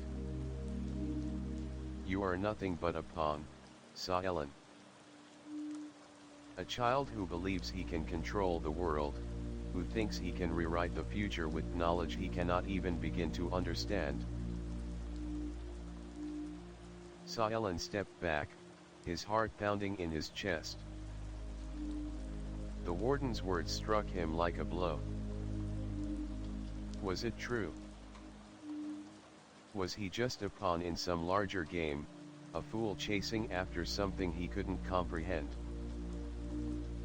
You seek power, Sa Ellen, the warden continued, its voice growing louder, but you do not understand its cost. Knowledge is not a gift, it is a chain, one that binds you to a fate you cannot escape. You cannot change what has been written. Sa Ellen clenched his fists, his mind whirling with doubt and confusion. Was this the end of his journey? Was this the price of the knowledge he sought?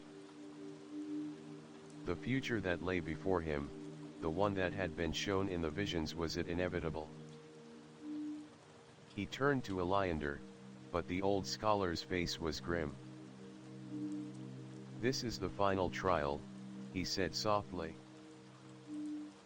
You must face the truth, Sa Ellen. You must decide whether to claim the fragment and risk losing yourself, or walk away from it all. Sa Ellen stood frozen, torn between the power the fragment promised and the fear of what it might cost him. The warden's words echoed in his mind, the weight of them sinking deep into his soul. You cannot have both, the warden said, its voice softening. You must choose. And in that moment, Sa Ellen understood. The path ahead was not about power. It was about sacrifice. The fragment was not just a key to knowledge, it was a test of who he was, and who he was willing to become. With a steady breath, Sa Ellen reached out and took the crystal from the altar. The moment his fingers touched it, a blinding light filled the chamber, and the ground beneath him trembled. The warden's voice screamed in fury, but Sa Ellen did not look back. He had made his choice. The world around him shifted, and he felt the weight of time itself pressing down on him. The trials were far from over, but Sa Ellen had taken the first step. And now, there was no turning back. Chapter 12, The Shattered Mirror. The earth shook beneath their feet as the chamber trembled. The low, ominous hum of unseen forces filled the air, growing louder with each passing moment. Sa Ellen's grip tightened on the fragment, its glow intensifying, matching the rising tension in his chest. His heart raced, and his breath came in quick, shallow gasps as the world around him seemed to bend and warp. Elander stood beside him, his face etched with concern. Murren's staff pulsed with magic, the air around them crackling with an energy Sa Ellen could barely comprehend. But it was Valen who remained eerily calm, his eyes narrowed, watching the shifting walls with a quiet intensity. The figure, the one who had claimed to be the keeper of the Geographica's truth, had vanished into the darkness, leaving behind nothing but its cryptic warning. But the message it carried still echoed in Sa Ellen's mind. You have unlocked the truth, Sa Ellen. The truth of your own destruction. Sa Ellen's hands trembled, the fragment now a heavy weight that seemed to pull at his very soul. His vision blurred, and for a moment, he was overcome by a sense of vertigo, as though the world itself was unraveling. Elander, what's happening? Sa Ellen's voice was strained, desperate. What did it mean? What have I done? The old scholar's gaze was somber, his eyes reflecting the weight of the journey they had all been on. The Geographica is not just a map, sa Ellen. It is a record of everything that has been and everything that will be. But it is also a mirror. A reflection of the world and its choices. Sa Ellen's pulse quickened. A mirror. Yes, Eliander continued. The truth you have unlocked is not just of the past, but of the future. The Geographica does not show one singular future, but all of them woven together in an intricate web of possibilities. And with each fragment you collect, you pull yourself deeper into that web.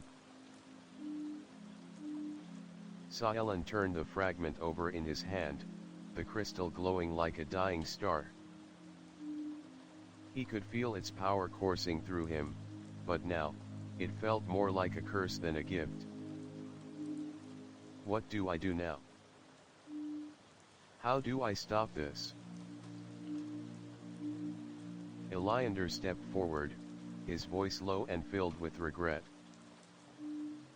You can't stop it, sa Ellen. The choices you make now will shape the future, but there is no undoing what has been set in motion. The question is not whether you can change the world, it's what kind of change you will bring. As Eliander spoke, the chamber around them seemed to shift again, the walls fading into shadows and the ground beneath their feet cracking open. The light from the fragment flared brightly, illuminating the cavernous space as it began to distort, twisting like the pages of an ancient book. Sa Ellen stumbled back, feeling the pressure in his chest grow unbearable. I can't do this. I'm not ready for this. Valen stepped forward then, his voice cold and detached. No one is ever ready, sa Ellen. But we all make choices. And those choices have consequences. The real question is whether you will face the consequences of your actions, or run from them. His words cut through Sa Ellen's fear, and for the first time, the young man realized the truth. He wasn't running anymore. He had already made his choice. He had come this far, and there was no turning back now. Suddenly, the light from the fragment flickered, and a new figure appeared in the chamber. It was a shadow at first, but as it drew closer, Sa Ellen could see the figure's features. It was him, Sa Ellen, but older, much older, with a face marked by time and regret. You've done well to come this far, the older version of himself said, his voice cold and distant. But you should have stopped. The price you've paid is too great, Sa Ellen. Too great. Sa Ellen's heart pounded as he faced this older version of himself. What? What are you?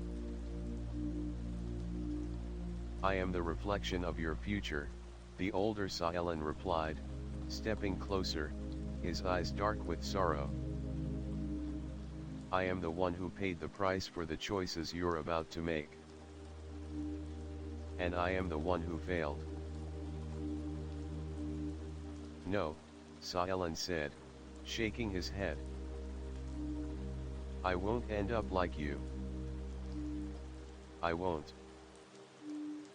You already are, the older Sa Ellen interrupted, his voice filled with bitterness. You're already on that path, and nothing you do will change it. You will gain the knowledge of the world, but at what cost? You'll lose everything. Your friends. Your humanity. Your soul. The words stung, each one cutting deeper into Saelen's resolve. He could feel the weight of the older version's words, the truth of them gnawing at his very being. But he refused to listen. He wouldn't let this vision of himself define him. I won't let that happen, Saelen said through gritted teeth. I won't become you. The older version of Saelen smirked, as though amused by the defiance. You already have. It's only a matter of time. The chamber trembled again, the walls distorting around them as the reality seemed to collapse in on itself. The ground cracked open beneath Saelen's feet, and the older version of himself reached out with cold, spectral hands. But before he could touch him, a voice echoed through the darkness, breaking through the chaos. Enough. The older Saelen froze, and the chamber around them stilled. A new figure appeared in the center of the room, glowing with a soft, ethereal light. It was a woman, tall and regal, her face hidden behind a veil of light. She stepped forward, and with each step, the distortion in the room seemed to settle. Who are you? Saelen asked, his voice trembling. I am the keeper of the Geographica, the woman said, her voice like music, both soothing and terrifying. And I am the one who decides whether you are worthy of its knowledge. Saelen stepped back, his heart racing. What do you want from me? What is all of this? The Geographica is not a gift, Saelen, the keeper replied. It is a burden. A weight that no one can bear alone. You have unlocked the knowledge of the world, but the cost is greater than you realize. The future you seek to change is not yours to rewrite. The Geographica is a mirror of the world's fate, not a tool to bend it to your will. Saelen's mind raced, the weight of the keeper's words pressing down on him. He had thought he was in control, but now he realized the truth. The knowledge he sought was not his to possess. It belonged to the world, to the future that was already set in motion. You must choose, Saelen, the keeper said. The fragment you hold is the key to the world's future. But it is also the key to your destruction. Will you use it to change the course of history, or will you destroy everything you've worked for? Saelen's chest tightened as he stared at the keeper, the weight of the decision pressing on him like a stone. He had come this far, but now the true test lay before him. He had already unlocked the knowledge of the world, but what would he do with it? The choice was his. Chapter 13, The Price of Knowledge. The blinding light from the fragment had faded, but the air was still charged with the lingering power of the Geographica. Saelen stood, holding the crystal in his trembling hands, feeling the pulse of it deep in his chest. It was warm, almost alive, and as if it had become part of him. The weight of it was not physical, but mental, something intangible that pressed on his thoughts, on his very soul. Around him, the warden's presence had vanished. The chamber now lay in an eerie silence, the dust and old stone untouched by time or the conflict that had just transpired. But the stillness was deceiving. Saelen knew that what lay ahead was far from simple. Iliander stepped forward, his eyes locked onto the fragment Saelen held. "You've claimed it," he said softly, his voice filled with a mixture of awe and concern. "But the price, Saelen, the price is greater than you may have imagined." Saelen looked down at the crystal, his grip tightening around it. The visions from the temple, the trials of fate, and the final confrontation with the warden flashed through his mind. They had not come this far just for knowledge, they had come for something much more dangerous. The fragment was more than a key to the future, it was a weapon, one that could either save or destroy everything he cared about. Valen's voice cut through his thoughts, low and cold. "Do you understand what you've just done? You think you've gained something valuable, but you've opened a door to a world of darkness. Knowledge like this comes with a cost. And it's a cost I doubt you're ready to pay." Saelen turned toward him, his eyes narrowing. "You think I don't know that? You think I haven't seen the consequences in the visions? But I have no choice. We're already too deep in this." Valen studied him for a long moment, his eyes sharp. "Everyone thinks they have no choice, Saelen. That's the trick. But you're not the only one in this game. The Geographica has power beyond what you can comprehend. And there are those who will stop at nothing to take it from you." Saelen's chest tightened at the rogue's words. He had heard the warnings, felt the pull of the fragment, but until now, he had not truly understood what he was up against. This wasn't just about knowledge, it was about control, power over the very fabric of the world. "Enough," Iliander's voice broke in, firm but calm. "We will face whatever comes together. We've crossed too many thresholds to turn back now." Murin, who had been silent until now, spoke up. "We must move quickly. The trials are not over, and the longer we wait, the more dangerous the road ahead will be." Saelen nodded, but his mind was elsewhere. He could feel the fragment's power growing stronger within him, and yet, something deeper tugged at him, a sense of dread that he could not shake. The path leading out of the chamber was dark, winding deeper into the heart of the hollowed summit. The walls around them seemed to shift as they walked, as if the very landscape were alive and responding to their presence. The air was heavy, thick with the weight of ancient knowledge and long-forgotten truths. It felt as though they were walking through the bones of the world itself, stepping through corridors that had been hidden away for centuries. As they moved forward, a low, rumbling sound echoed through the chamber.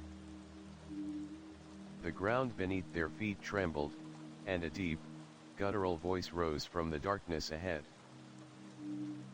"Who dares to tread upon the path of the Geographica?" Saelen's heart skipped a beat. The voice was ancient, filled with an otherworldly power that sent a chill running down his spine. He had expected more trials, but this was different. This wasn't just a guardian or a warden, it was something far older. Iliander raised his staff, his face set in determination. We seek the truth, not power. We wish to understand what has been hidden. The voice laughed, a sound like cracking stone. Truth. Understanding. These are not things you will find here. What you seek has been lost for a reason. The price of knowledge is not measured in coin, but in blood. Sa-Ellen stepped forward, his grip on the fragment tightening. He had come this far not just for the knowledge of the Geographica, but for the answers it held. He would not let fear stop him now. I am willing to pay whatever price is necessary, he said, his voice steady. The rumbling grew louder, and the darkness before them parted to reveal a figure. It was cloaked in shadow, its form indistinct, but its presence filled the chamber like a storm. You are a fool, the figure said, its voice like the sound of 1,000 whispers. But I will give you what you seek, for you have passed the trials. The fragment you hold is a key, but it is also a curse. You will unlock the knowledge you desire, but you will also unleash that which has been sealed away for eternity. Sa-Ellen swallowed hard. What is it? What have I unleashed? The figure stepped forward, and for the first time, Sa-Ellen saw its face, a face that was familiar, yet foreign. It was his own face, but older, twisted, marked by time and suffering. You have unleashed the truth, Sa-Ellen, the figure said. The truth of your own destruction. The truth of the world's end. The knowledge you seek is bound to the fate of all things. Once you possess it, you will be forced to act. And once you act, there will be no turning back. Sa-Ellen recoiled, his heart racing. No. This can't be true. I don't want to destroy anything. The figure's expression shifted, its eyes narrowing. You think you can rewrite the future with knowledge. You cannot control the forces you have awakened. You are merely a pawn in a game that has already been played. With that, the figure vanished, leaving Sa-Ellen standing in the darkness, his breath coming in shallow gasps. The fragment in his hand pulsed with a new intensity, as if answering the call of the figure's words. Sa-Ellen. Eliander's voice broke through the silence. What did it say? What is happening? Sa-Ellen turned to face him, his eyes wide with fear. It said that I've unlocked something that can't be controlled. I don't know what's coming, but I don't think we're ready for it. The ground trembled beneath their feet again, and a cold wind began to howl through the chamber. The trials were not over. In fact, they had only just begun. Chapter 14, The Shattering of Destiny. The air hung heavy with the weight of silence, broken only by the distant rumble of thunder as Sa-Ellen stood at the crossroads of his journey. The keeper of the Geographica stood before him, her ethereal presence casting a soft, otherworldly glow in the midst of the crumbling chamber. Her voice echoed in his mind, a haunting melody that was both soothing and terrifying. You have unlocked the path forward, Sa-Ellen, the keeper intoned, her words wrapping around him like a shroud. But know this, the future is not a singular thread that you can weave to your wool. It is a tapestry, vast and intricate, each choice you make rippling through time like a stone dropped into a still pond. Saelen's fingers tightened around the fragment, the crystal pulsing in his hand. The visions of the older version of himself still haunted him, the weight of the warning lingering in his chest. You will lose everything, Saelen. The world will burn, and you will be the one who starts the fire. The keeper's gaze, though gentle, pierced through him. You stand at the edge of destiny, young one. The knowledge you seek is within your grasp, but so is the power to destroy everything you hold dear. The choice is yours alone. Will you follow the path laid before you, or will you carve your own, knowing that the cost may be more than you are willing to pay? Saelen's thoughts swirled, the weight of the decision pressing down on him. The Geographica had shown him glimpses of the future, a future filled with both potential and peril. The fragment in his hand was a key, one that could unlock the knowledge of the world, but also one that threatened to shatter the very fabric of reality. He glanced back at Eliander, Murin, and Valen. They stood in silence, waiting for his decision, the heavy burden of his choice hanging in the air between them. Eliander's face was unreadable, his eyes filled with a mixture of pride and concern. You have come so far, Saelen, he said, his voice low. But the price of knowledge is greater than you know. The road ahead is fraught with danger, and the consequences of your actions will echo through time. Saelen nodded, his heart pounding in his chest. He had seen the visions, the choices that lay before him. But he had also seen the possibility of a world remade, a world where the mistakes of the past could be corrected, where the pain and suffering could be undone. The Geographica offered him a chance to change everything, to rewrite the fate of the world. But at what cost? Murin stepped forward, her staff glowing with a soft, steady light. Saelen, she said softly, her voice filled with quiet wisdom.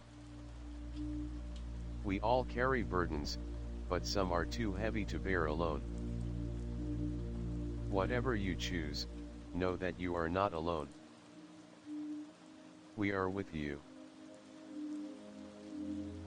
Valen, who had been watching quietly from the shadows, spoke at last.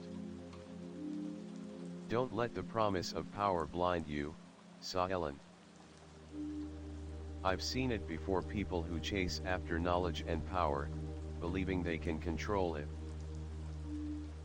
They end up consumed by it.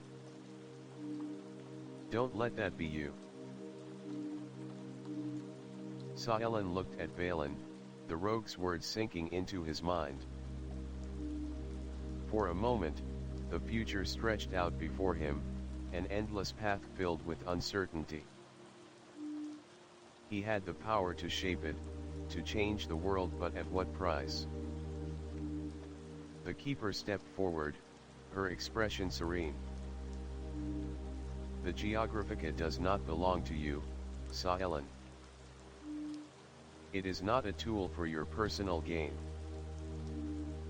It is a force that has existed long before you and will continue long after you.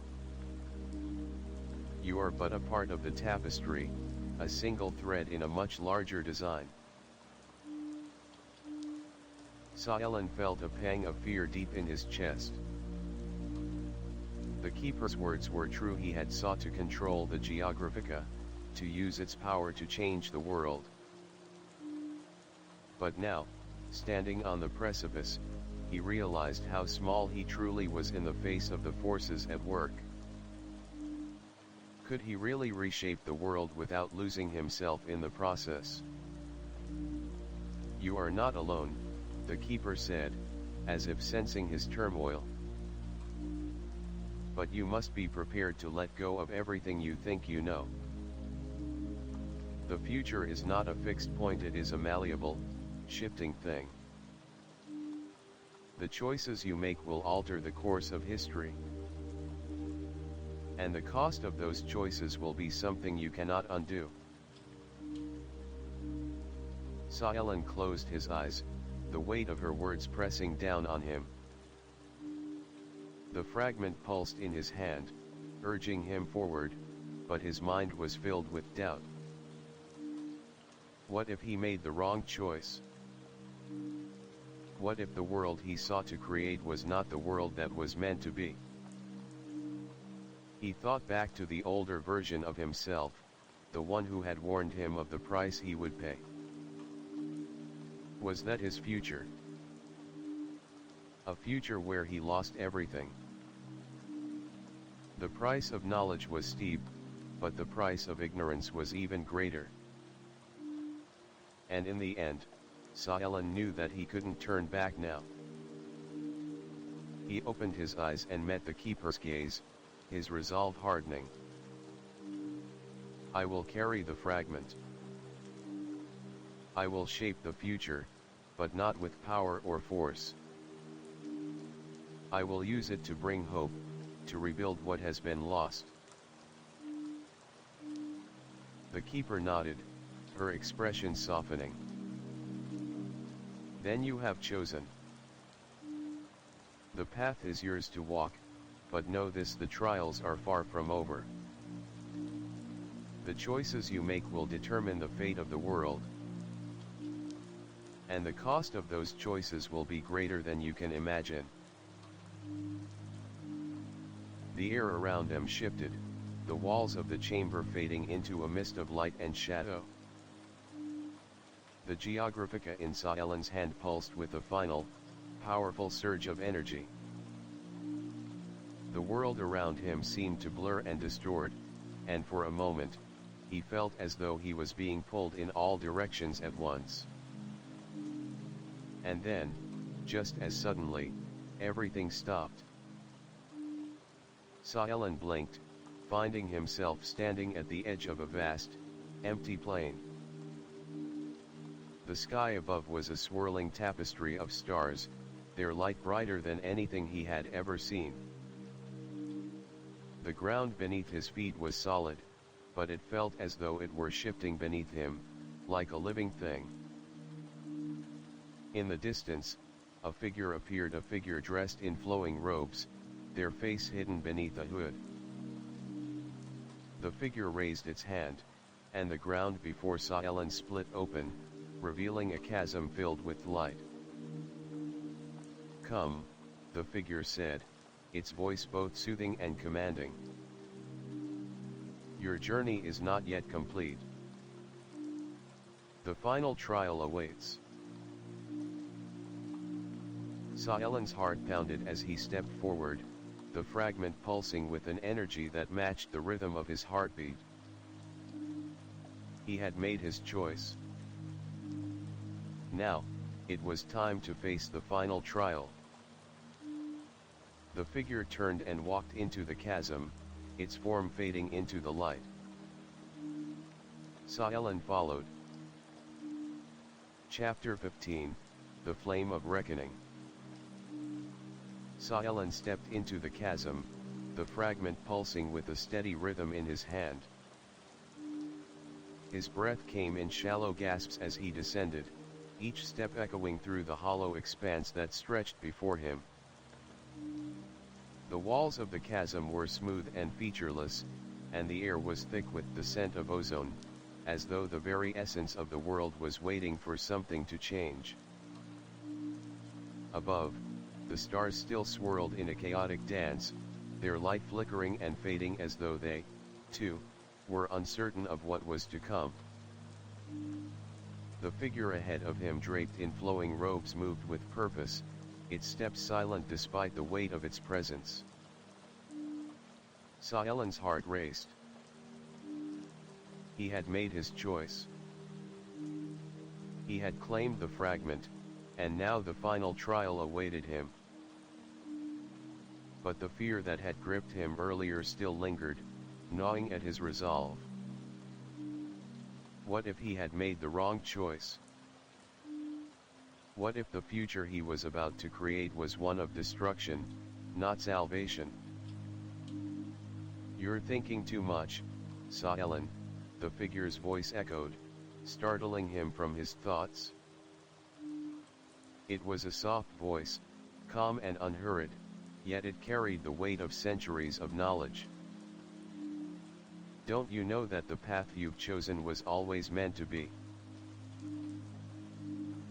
Saelin stiffened. "Who are you?" The figure turned, its face still hidden beneath the hood. But there was something familiar about it, something that Saelin couldn't quite place. "I am you, and yet not you," the figure replied cryptically. "I am the reflection of your choices, the one who has walked this path before you. The one who has seen what you will become." The words hit Saelin like a blow. He stopped in his tracks, his eyes narrowing. "What do you mean? What will I become?" The figure's gaze softened, though its voice remained unyielding. "You have already seen glimpses of your future. The visions, the trials, they were not meant to deceive you. They were meant to prepare you. The Geographica does not lie, Saelin. It shows the world as it is and as it will be, but it also shows what could be. What will you choose?" The question hung in the air like a challenge, and Saelin felt a cold shiver run down his spine. He had seen the destruction, the emptiness, the world torn apart by the very power he sought to control. Could he really change it? Or would he become the very thing he feared? "You will not change the world," the figure continued, its voice now tinged with sorrow. "Not by wielding the fragment. The Geographica is not a tool to be used, it is a mirror. A mirror that reflects your soul. The future you saw in the visions is not a prophecy, it is a consequence." Saelin's heart sank. "A consequence of what?" "Of your choices," the figure said simply. "You think you can control the future, but the future is shaped by more than just knowledge. It is shaped by your heart, by your desires, and by the cost of the power you seek." The fragment in Saelin's hand pulsed again, this time with a force that made his fingers tingle. He looked down at it, his gaze conflicted. The world he had seen in his visions, was it inevitable? Was he doomed to bring about destruction, no matter what path he chose? He looked up at the figure. "If I can't control the future, what am I supposed to do?" The figure's eyes glinted with understanding. "You can't control the future, Saelin. But you can choose how to face it. The Geographica shows you what could be. But it is your choices that will determine what will be. You must decide whether to use this power to shape the world in your image or to let it shape you." Saelin's mind reeled with the weight of the figure's words. The path before him was unclear, the choices seemingly endless. He had thought that the Geographica was the key to unlocking the future, but now he realized that it was more than that. It was a mirror of his own soul, reflecting his deepest fears, desires, and flaws. The air around him grew heavier, and the figure took a step closer. The path you are on is fraught with danger, Saelen. The price of knowledge is steep, and not everyone who seeks it can bear its weight. But you are not alone.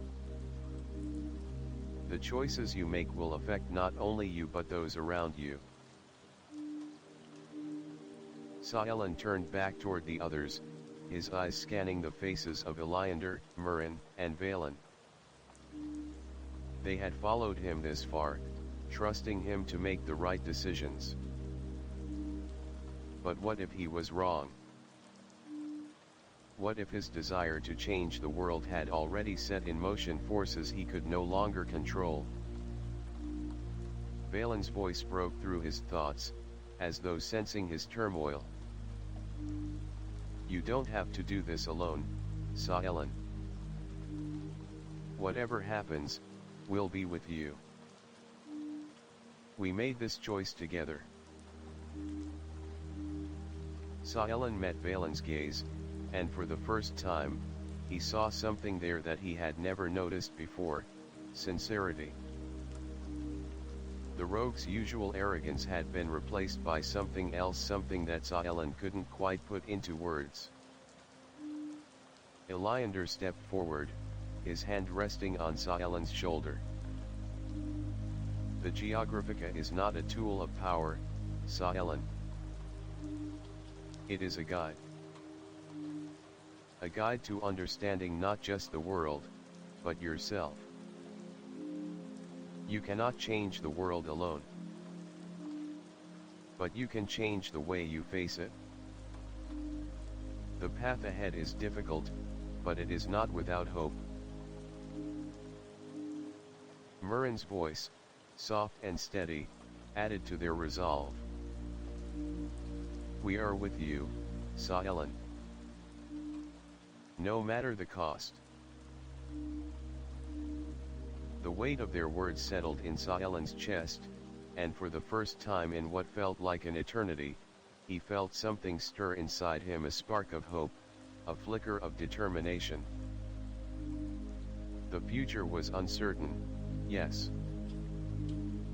The choices were dangerous. But he would not face them alone. I won't let fear control me, Saelen said, his voice firm with newfound resolve. I'll use the Geographica to shape the future, not as a tool of destruction, but as a guide for healing. I will face whatever comes, and I will do it with the strength of those who walk beside me. The figure in front of him nodded, its form flickering in and out of focus. The path ahead is not an easy one, Saelen. But remember this, the future is not a destination, it is a journey. And it is yours to shape. With those final words, the figure faded into the light, leaving Saelen standing at the crossroads of his destiny. The fragment pulsed one last time, its glow steady and calm. The future was uncertain. The trials were not over. But Saelen knew one thing for certain: he was no longer alone. And together, they would face whatever the world had in store. Chapter 16, The Weight of Choices. The air was thick with a strange energy as Saelen stood at the precipice of the unknown, the fragment still pulsing in his hand. His thoughts were a chaotic storm, visions of the future, the past, and countless possibilities clashing in his mind. Each choice he had made had led him here, but now, with the weight of the world pressing down on him, he wondered if the path he had chosen was the right one. Iliander, Murin, and Valen stood beside him, their faces a mixture of determination and uncertainty. They had followed him this far, but the road ahead was uncharted. The fragment had shown them glimpses of the future, but those glimpses were no longer enough. The knowledge it offered was vast, but it was not the answer they needed. What was the price of wielding such power? And more importantly, could they control it without destroying everything they had fought for? Saelen glanced at the others. Iliander's expression was grave, but his eyes held a glimmer of trust. Murin's gaze was steady, her grip on her staff unwavering.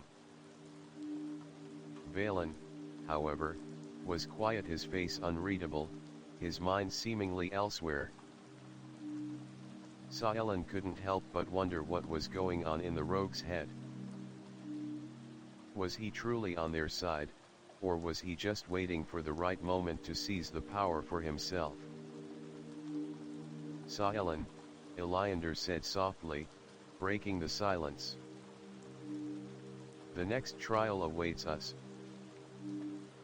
But before we move forward, there is something you must understand. Saelen turned to face him, his brow furrowed. What is it? The Geographica, the fragment you carry, it is not just a map, Iliander continued, his voice low and filled with weight. It is a reflection of the world's fate. And it will show you what you are truly capable of. Saelen's heart skipped a beat. What do you mean? Iliander paused, his eyes narrowing. The future is not written in stone, Saelen. It is shaped by your choices. But the fragment reveals the consequences of those choices, both the ones you have made and the ones yet to come. The path you are on is already being shaped by the knowledge you seek. But there are forces at work, forces that will stop at nothing to prevent you from reaching your goal. Saelen swallowed hard, the weight of Iliander's words settling deep in his chest.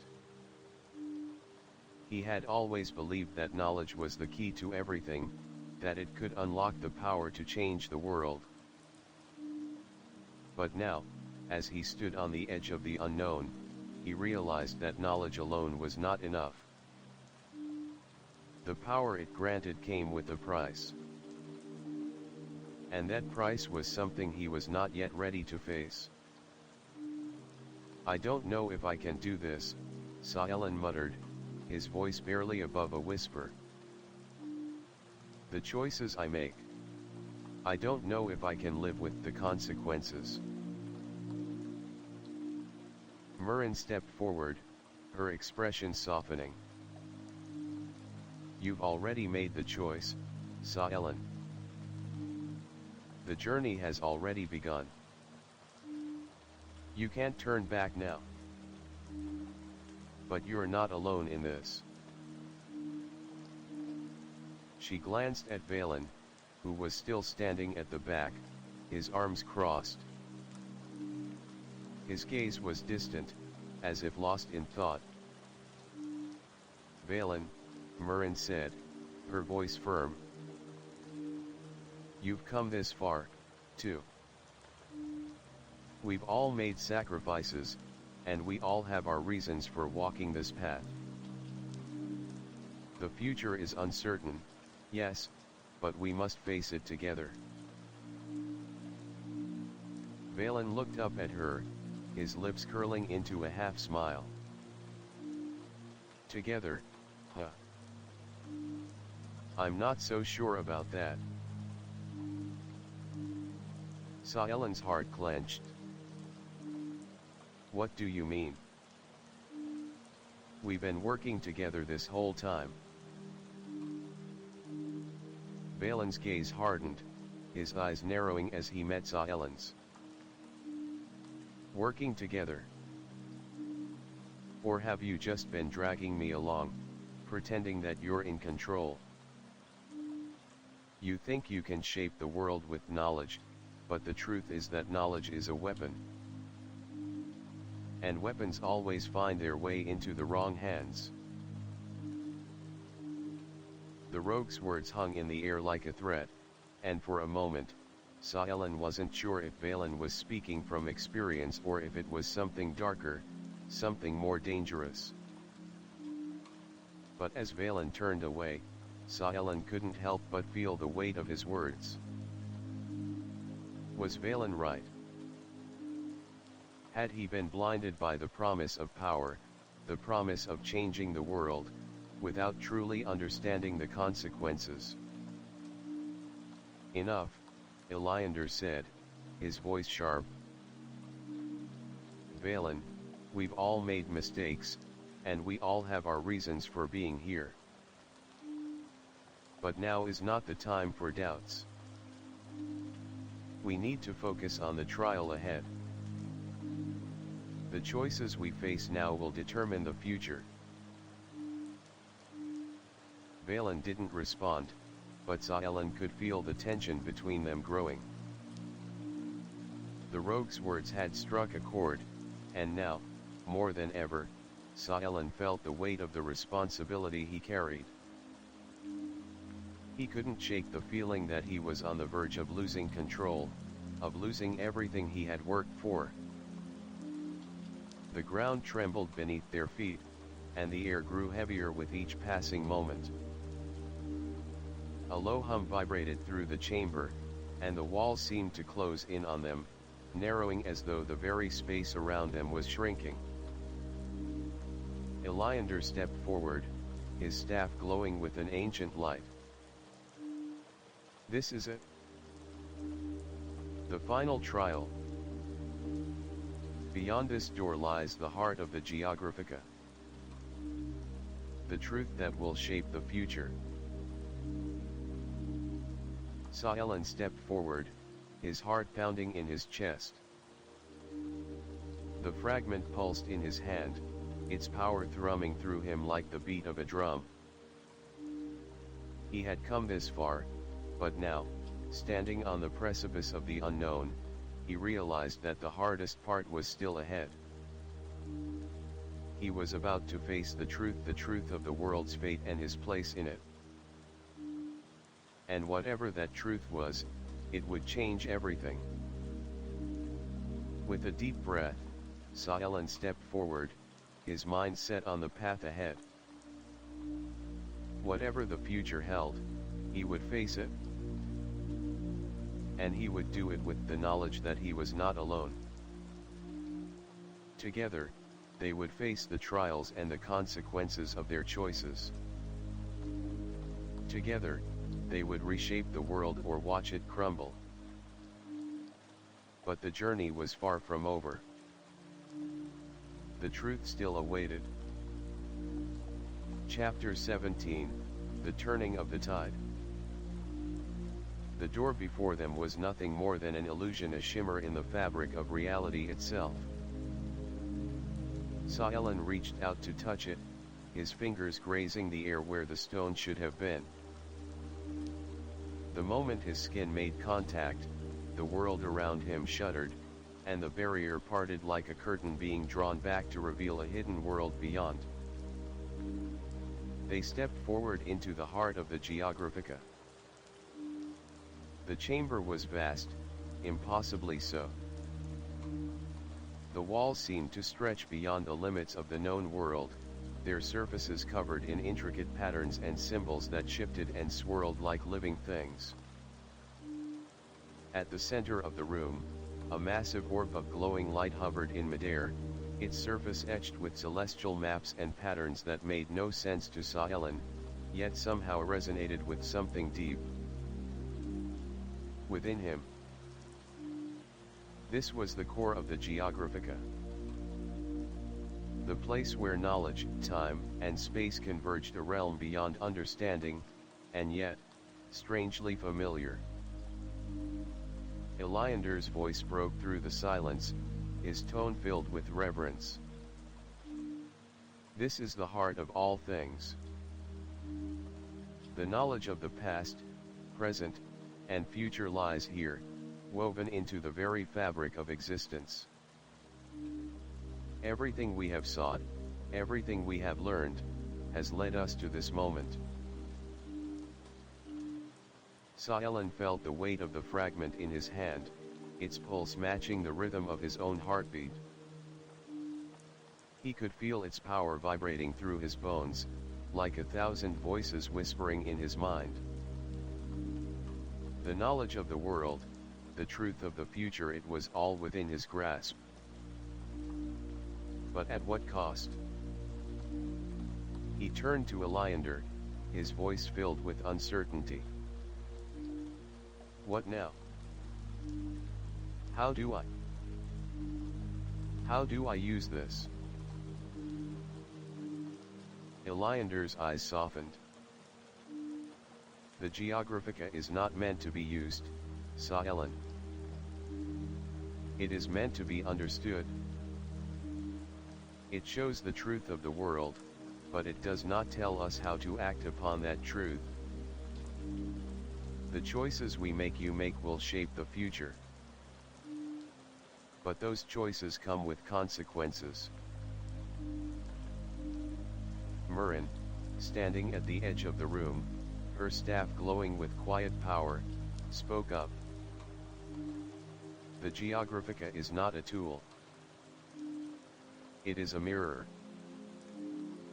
It shows us what could be, what will be, and what might never come to pass. But in the end, it is not the knowledge that matters, it is how we choose to use it. Saalan swallowed hard, the weight of their words sinking in.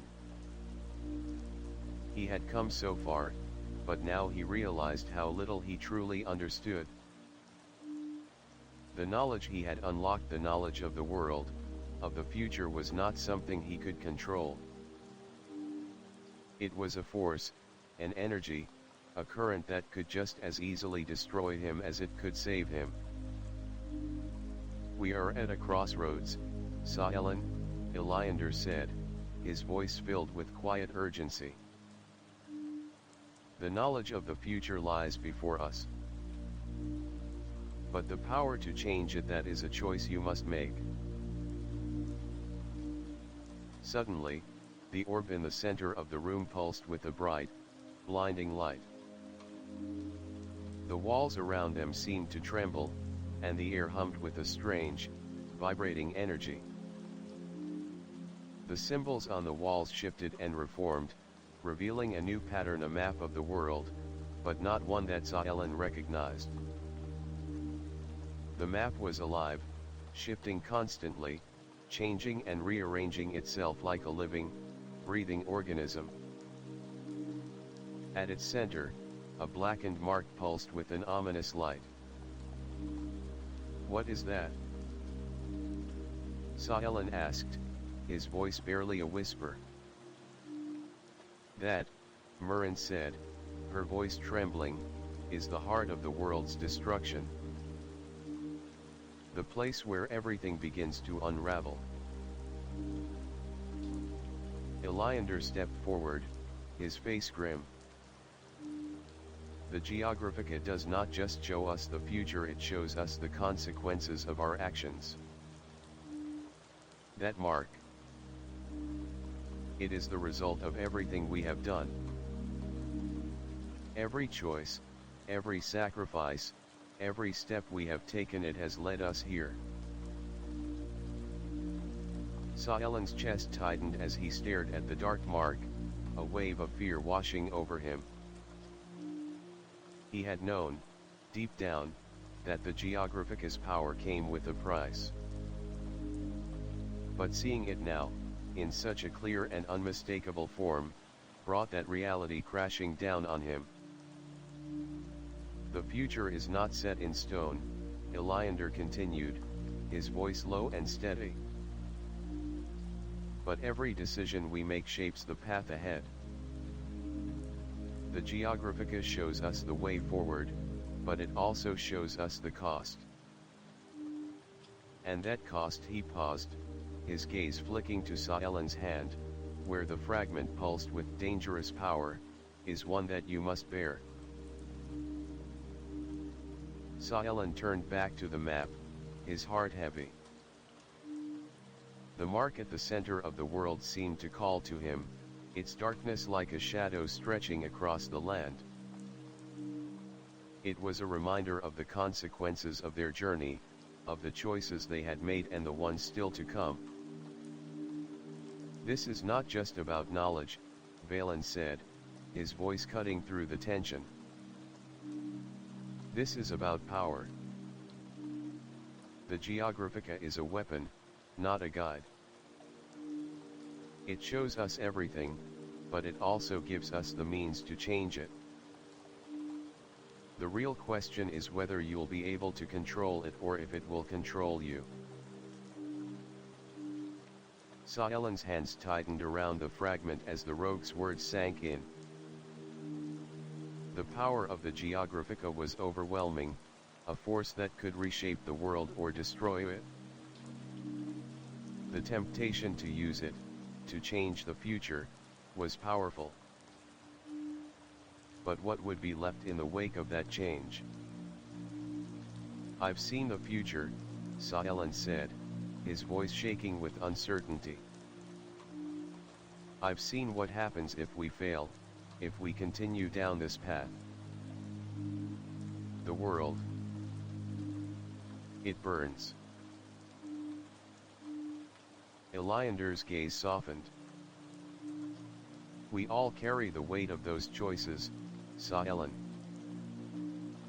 But we cannot let fear dictate our actions. We must choose the path that leads to the future we believe in.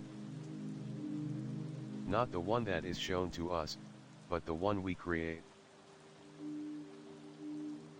The chamber trembled again, and the light from the fragment flared, illuminating the dark mark at the center of the world. The air around them grew heavier, as though the very fabric of reality was shifting, warping, in response to their choices.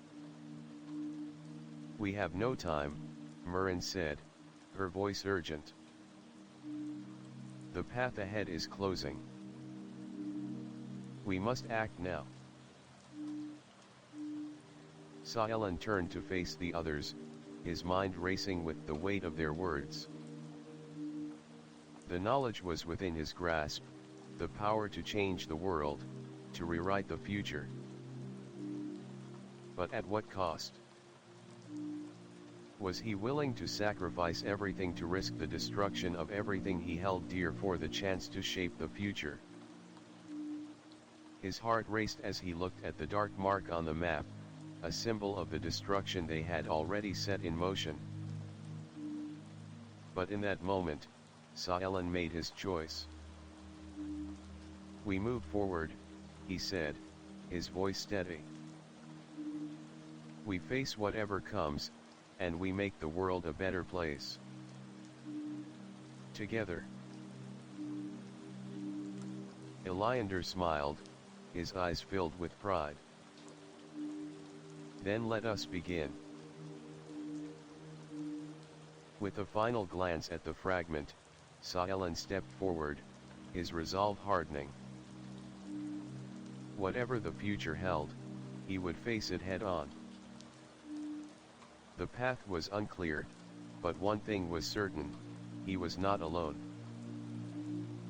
Together, they would walk the road ahead. And together, they would shape the world. Chapter 18, The Gathering Storm. The moment Saelen stepped forward, his decision made, the world around him seemed to shift. The heavy, stagnant air of the Geographica chamber pulsed with energy as if it had been waiting for him to choose. The fragment thrummed in his hand, its power vibrating through his body, filling him with a sense of urgency he couldn't ignore. For the first time, he felt the weight of it. The knowledge, the power. This was no mere tool. It was a force, alive with its own intentions, a presence that couldn't be controlled without consequences. Behind him, Iliander, Murin, and Valen stood still, their eyes fixed on him, waiting for the storm of change to unfold. "Silent," Iliander said softly, his voice carrying an almost fatherly tone. "Are you sure? Once we step through this, once you activate the Geographica, there's no turning back. The future, as we know it, will no longer be the same. You must be prepared for what comes next." Silent nodded, though doubt still gnawed at his chest. He had seen glimpses of the future, both the good and the terrible. Could he truly handle the weight of such knowledge? Could he wield it to save the world, or would it destroy him instead? "I've seen what happens if we do nothing," Silent replied, his voice firm. "I've seen what the future holds if we stand idly by. I can't let that happen. I won't." Murin's voice broke through the heavy silence. "Then let us proceed." She was resolute, her staff glowing with the steady light of resolve. "Whatever comes, we will face it together. This journey has been long, but it has brought us here for a reason. The path forward is uncertain, but it's the only path we have."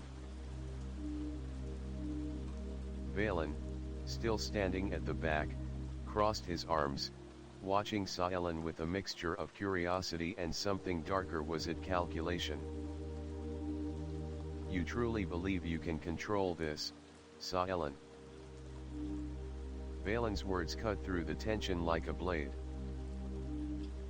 "The Geographica is a mirror of the world's fate, but fate is a tricky thing. It bends and breaks in ways you can't predict.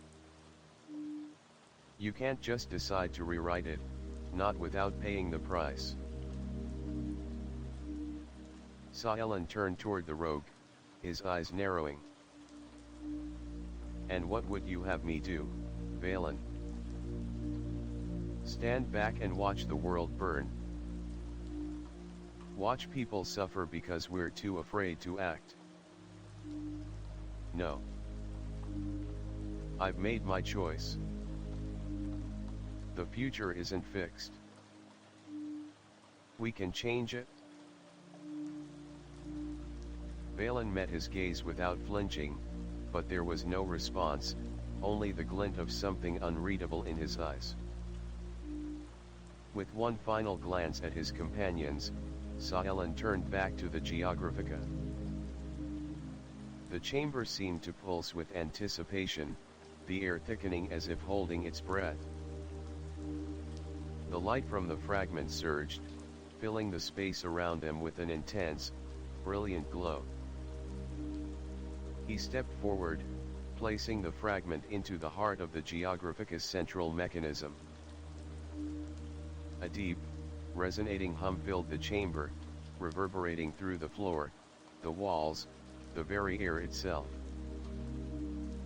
The symbols on the walls around them came to life, swirling and shifting in a dizzying display of light and color. Silent's vision blurred as images flooded his mind, visions of worlds, of battles, of cities rising and falling. The threads of time tangled before him, each one a possible future, each one a potential outcome of their actions. Then, a crackling voice echoed through the chamber, cold and distant. "The future is not something you control, Silent. It is something you choose." The words sent a jolt of shock through him. The voice sounded ancient, echoing through the very fabric of time itself. Saalan clenched his fists, his resolve hardening. I choose to fight for a better future. I choose to change the world, not let it be consumed by despair. The vision before him shifted, darkening as a figure emerged from the swirling mists. It was a shadow, its form undefined, but its presence was undeniable, a dark force that seemed to feed off the very power of the Geographica. You dare challenge fate? The figure hissed, its voice low and menacing. You seek to alter the course of history. You are but a puppet, Saalan. A pawn in a game you cannot even begin to understand. The words twisted in Saalan's mind like a poison, but he stood his ground. I am not a pawn. I will not be controlled. I decide my future. The shadowed figure lunged forward, its form rippling and shifting as it grew larger, more terrifying. The air around them crackled with energy, the walls of the chamber shaking as though the very foundation of the world was being tested. Elander raised his staff, a brilliant light emanating from it, pushing back against the dark figure. This is the trial, Saalan, he said, his voice steady. The Geographica is not just a map of the world, it is a reflection of all possibilities. It shows you what can be, what might be. But it will also test your resolve. The shadowed figure roared in fury, its form twisting violently, its power surging. You will fail, Saalan, it hissed. You will not escape the consequences of your choices. The world will crumble, and you will be the one to bring it down. Saalan felt the weight of the words, but he pushed forward, his hands gripping the fragment tighter. He could feel its power coursing through him, surging with energy as he focused on his resolve. I won't let fear control me, he said, his voice unwavering. I will change the future. And I will do it my way. With those words, the fragment flared with blinding light, the world around him exploding into a vortex of energy. The shadowed figure shrieked in rage as it was consumed by the light, its form disintegrating into nothingness. The chamber fell silent. For a long moment, Saalan stood motionless, the Geographica pulsing softly in his hand. The light from the fragment slowly faded, and the air around them began to settle. Elander, Murrin, and Valen approached, their faces filled with awe and uncertainty. Saalan, Elander said softly, you've done it. You've passed the trial. Saalan nodded, his chest heavy with the weight of the power he now wielded. He had faced the shadow of his own fears, had confronted the consequences of his choices, and had come through the trial stronger. But even as the darkness receded, he knew this was only the beginning. The road ahead was still long. The future was uncertain. And there would be more trials to face, more choices to make.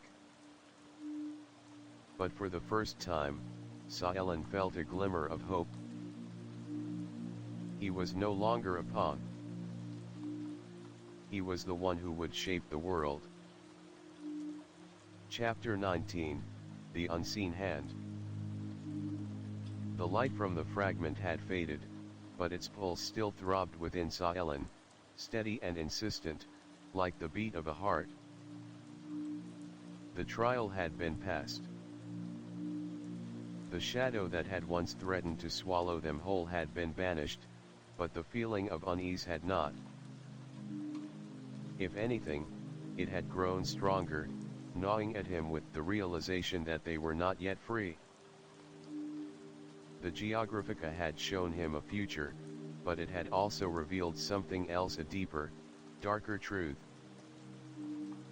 Every choice, every decision had consequences. The world they sought to change was far more complicated than he had ever imagined. And with the fragment now in his possession, Saelen was beginning to understand just how much weight he carried. "Is it over?" Murin asked, her voice breaking the heavy silence. Her staff glowed softly in the dim light of the chamber, but there was no warmth in it now, only a cold, silent watchfulness. Saelen turned to face her, his expression clouded with doubt. "I don't know. It feels like we've won a battle, but there's something else. Something waiting." Iliander stepped forward, his brow furrowed in thought. "The Geographica is not just a map, Saelen. It is a mirror of the world's fate. But even a mirror can be distorted. The trials were meant to test your resolve, to show you the truth. But the truth is not always clear." Saelen glanced down at the fragment in his hand. "The future isn't written, but it's all laid out before us, isn't it? The knowledge we've gained, it feels like it's not even ours to control anymore." Valen, who had been silent for the most part, stepped closer, his eyes sharp with focus. "You think too much, Saelen. The world doesn't wait for you to figure it out. It moves whether you act or not. The Geographica might show you the future, but it's up to you to decide whether you're willing to pay the price for that knowledge." The rogue's words hit Saelen hard. He had seen the consequences of his choices, but they still felt distant, like a storm gathering on the horizon. What would it cost them to change the future? What was the price of wielding such power? Iliander's voice cut through his thoughts.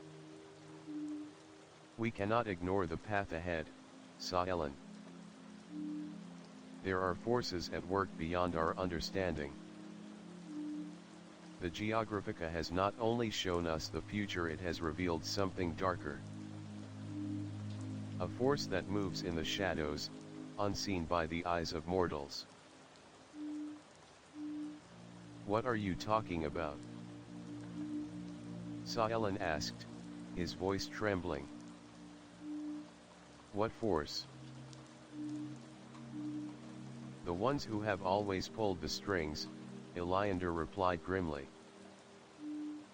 "The ones who have watched from the shadows, guiding the course of history without ever being seen. They are the ones who will try to stop us. The ones who will stop you."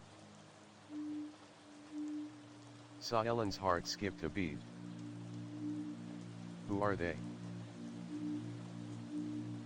"The unseen hand," Iliander said. "They have been manipulating the world for centuries. Their power is vast, their influence immeasurable. They are the ones who keep the world in balance, but they do so by controlling it. And they will stop at nothing to keep things as they are." Saelen took a step back, the weight of Iliander's words pressing down on him. "You mean, we're not just fighting the future. We're fighting them too?" Iliander nodded. Yes. The unseen hand will do whatever it takes to maintain control. They are the ones who sought the Geographica's power before you. And now that you have it, they will come for you. Saelen's mind raced. He had thought that the Geographica was the key to unlocking the future, to changing the world. But now, with this new threat looming, he realized that the battle they faced was far from over. In fact, it had only just begun. "We can't let them control us," Saelen said, his voice filled with determination. "We have to stop them. We have to take control of the future." Valen smirked, a glint of something darker in his eyes. "That's the spirit, Saelen. But remember, knowledge is power, yes. But it's also a curse. The more you know, the more you become a target. And there are those who will stop at nothing to take that power from you." Saelen turned to him, his gaze steady. "I don't care. I'm not going to let anyone dictate my future. Not the unseen hand, not anyone." Murin stepped forward, placing a hand on his shoulder. "We will face them together. Whatever happens, we stand united. We've come this far, and we won't back down now." The weight of her words settled in Saelen's chest. They had come so far, faced so much, and yet the road ahead seemed even more dangerous. But he wasn't alone. He had his companions, his allies. Together, they would face whatever came next. Suddenly, a dark shadow passed over them, and the temperature dropped. The walls of the chamber seemed to pulse with an unnatural energy, and the ground beneath their feet shook once more. Saelen felt a surge of energy course through him, the fragment thrumming with power. "It's them," he said, his voice barely a whisper. "The unseen hand. They're here." Iliander raised his staff, his expression grim. "Prepare yourselves. This is only the beginning. Whatever happens next, we must stay strong." The chamber seemed to ripple, and in an instant, the shadows around them shifted. From the darkness emerged figures, their forms barely visible, cloaked in black robes and shadows. Saelen felt the power of the Geographica surge within him as the figures moved closer. He could feel their presence like a weight pressing down on him, and in that moment, he knew that the true battle was just beginning. The unseen hand had come for him. And this time, they would not let him go without a fight. Epilogue, the dawn of a new era. The battle had begun, and the world trembled beneath its weight. Saelen stood at the center of the chamber, his heart racing as the figures of the unseen hand closed in around him. The Geographica pulsed with power in his hand, its glow casting a soft, eerie light across the room. The fragment had brought him this far, but now, the full force of its knowledge and power felt like a burden too heavy to bear. The unseen hand had arrived, not as mere shadows, but as tangible, living threats, beings who had manipulated fate from the shadows for centuries, and who now sought to stop Saelen at all costs.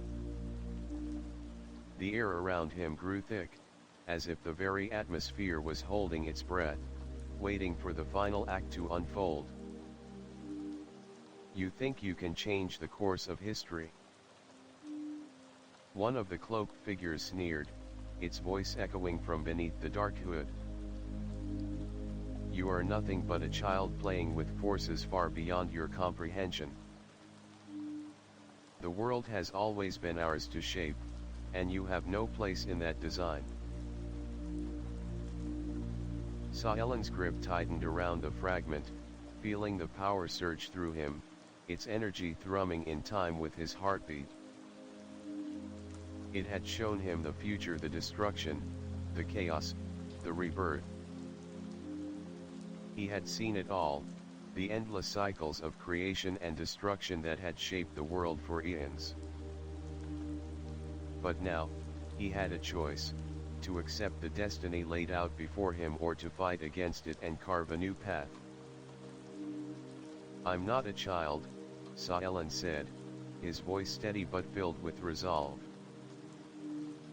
And I won't let you control the world any longer. The future isn't yours to dictate, it's mine to shape. The unseen hand laughed, their voices layered and haunting, echoing off the walls of the chamber. You're naive, Saelen. You cannot change what is. You are just another pawn, another piece in a game that has already been won. But Saelen wasn't listening to them anymore. He could feel the power of the Geographica coursing through him, its knowledge and potential waiting to be unlocked. The choices he made would shape the future, but only if he was willing to take the risk. The figures in front of him began to move, their forms shifting in the shadows. But as they advanced, something unexpected happened. The ground beneath them began to crack, and the air shimmered with an energy Saelen hadn't anticipated. The unseen hand faltered, their movement interrupted by an unseen force that seemed to be pushing back against them. It's not just the fragment, Eliander said, his voice filled with quiet awe. It's you, Saelen. You've unlocked something within yourself. The Geographica didn't just show you the future, it showed you how to change it. Murin stood beside him, her staff raised in defense, her eyes focused on the unfolding chaos. You're not alone, Saelen. Whatever happens next, we fight together. The unseen hand cannot control us. Valen, who had been strangely quiet up until now, stepped forward, his eyes flashing with a sudden, dangerous intent. If you think you're the only one who can change the world, you're mistaken, he said, his voice laced with something darker. I didn't come this far to be anyone's pawn. The unseen hand recoiled, sensing the power that was now surging through the group. The figures hesitated, their movements no longer as assured. The balance of power had shifted. With a sudden roar, Saelen stepped forward, his heart alight with the energy of the Geographica. The light from the fragment blazed brighter than ever before, and in an instant, the shadows around them began to crack, splintering under the force of his will. You've controlled the world for long enough, Saelen said, his voice steady and powerful. But no more. I will shape the future not as you see it, but as it should be. With those words, the chamber exploded into light, the very fabric of reality tearing as the Geographica's power surged. The unseen hand shrieked in anger as their forms were dissolved into the light, their power unable to stand against the force Saelen now commanded. The light washed over him, filling his senses with a flood of visions of the world, of the future, of a new beginning. The future was no longer fixed. It was fluid, shaped by the choices he made, by the actions of those who dared to shape their own destinies. The light began to fade, and Saelen found himself standing alone in the heart of the chamber, the fragment still glowing softly in his hand. The figures of the unseen hand were gone, their presence erased by the very power that had once sought to control it all. Eliander, Murin, and Valen stepped forward, their faces filled with awe and uncertainty. Saelen. Eliander said, his voice filled with both pride and caution. You did it? The unseen hand is gone. But the world? Saelen turned to face them, the weight of his choices settling in his chest. The future was no longer a set path, it was a living, breathing thing, shaped by the actions of those who dared to make a difference. And Saelen had chosen to carve his own path. I know, Saelen said, his voice steady. But we've just begun. The world around them was no longer the same. The balance had shifted. The future was theirs to shape, but with it came the responsibility of the choices they made. The light from the fragment faded, leaving behind a world that was no longer bound by the past. The future, uncertain as it was, lay ahead of them, an open road filled with both peril and hope. And together, they would walk it.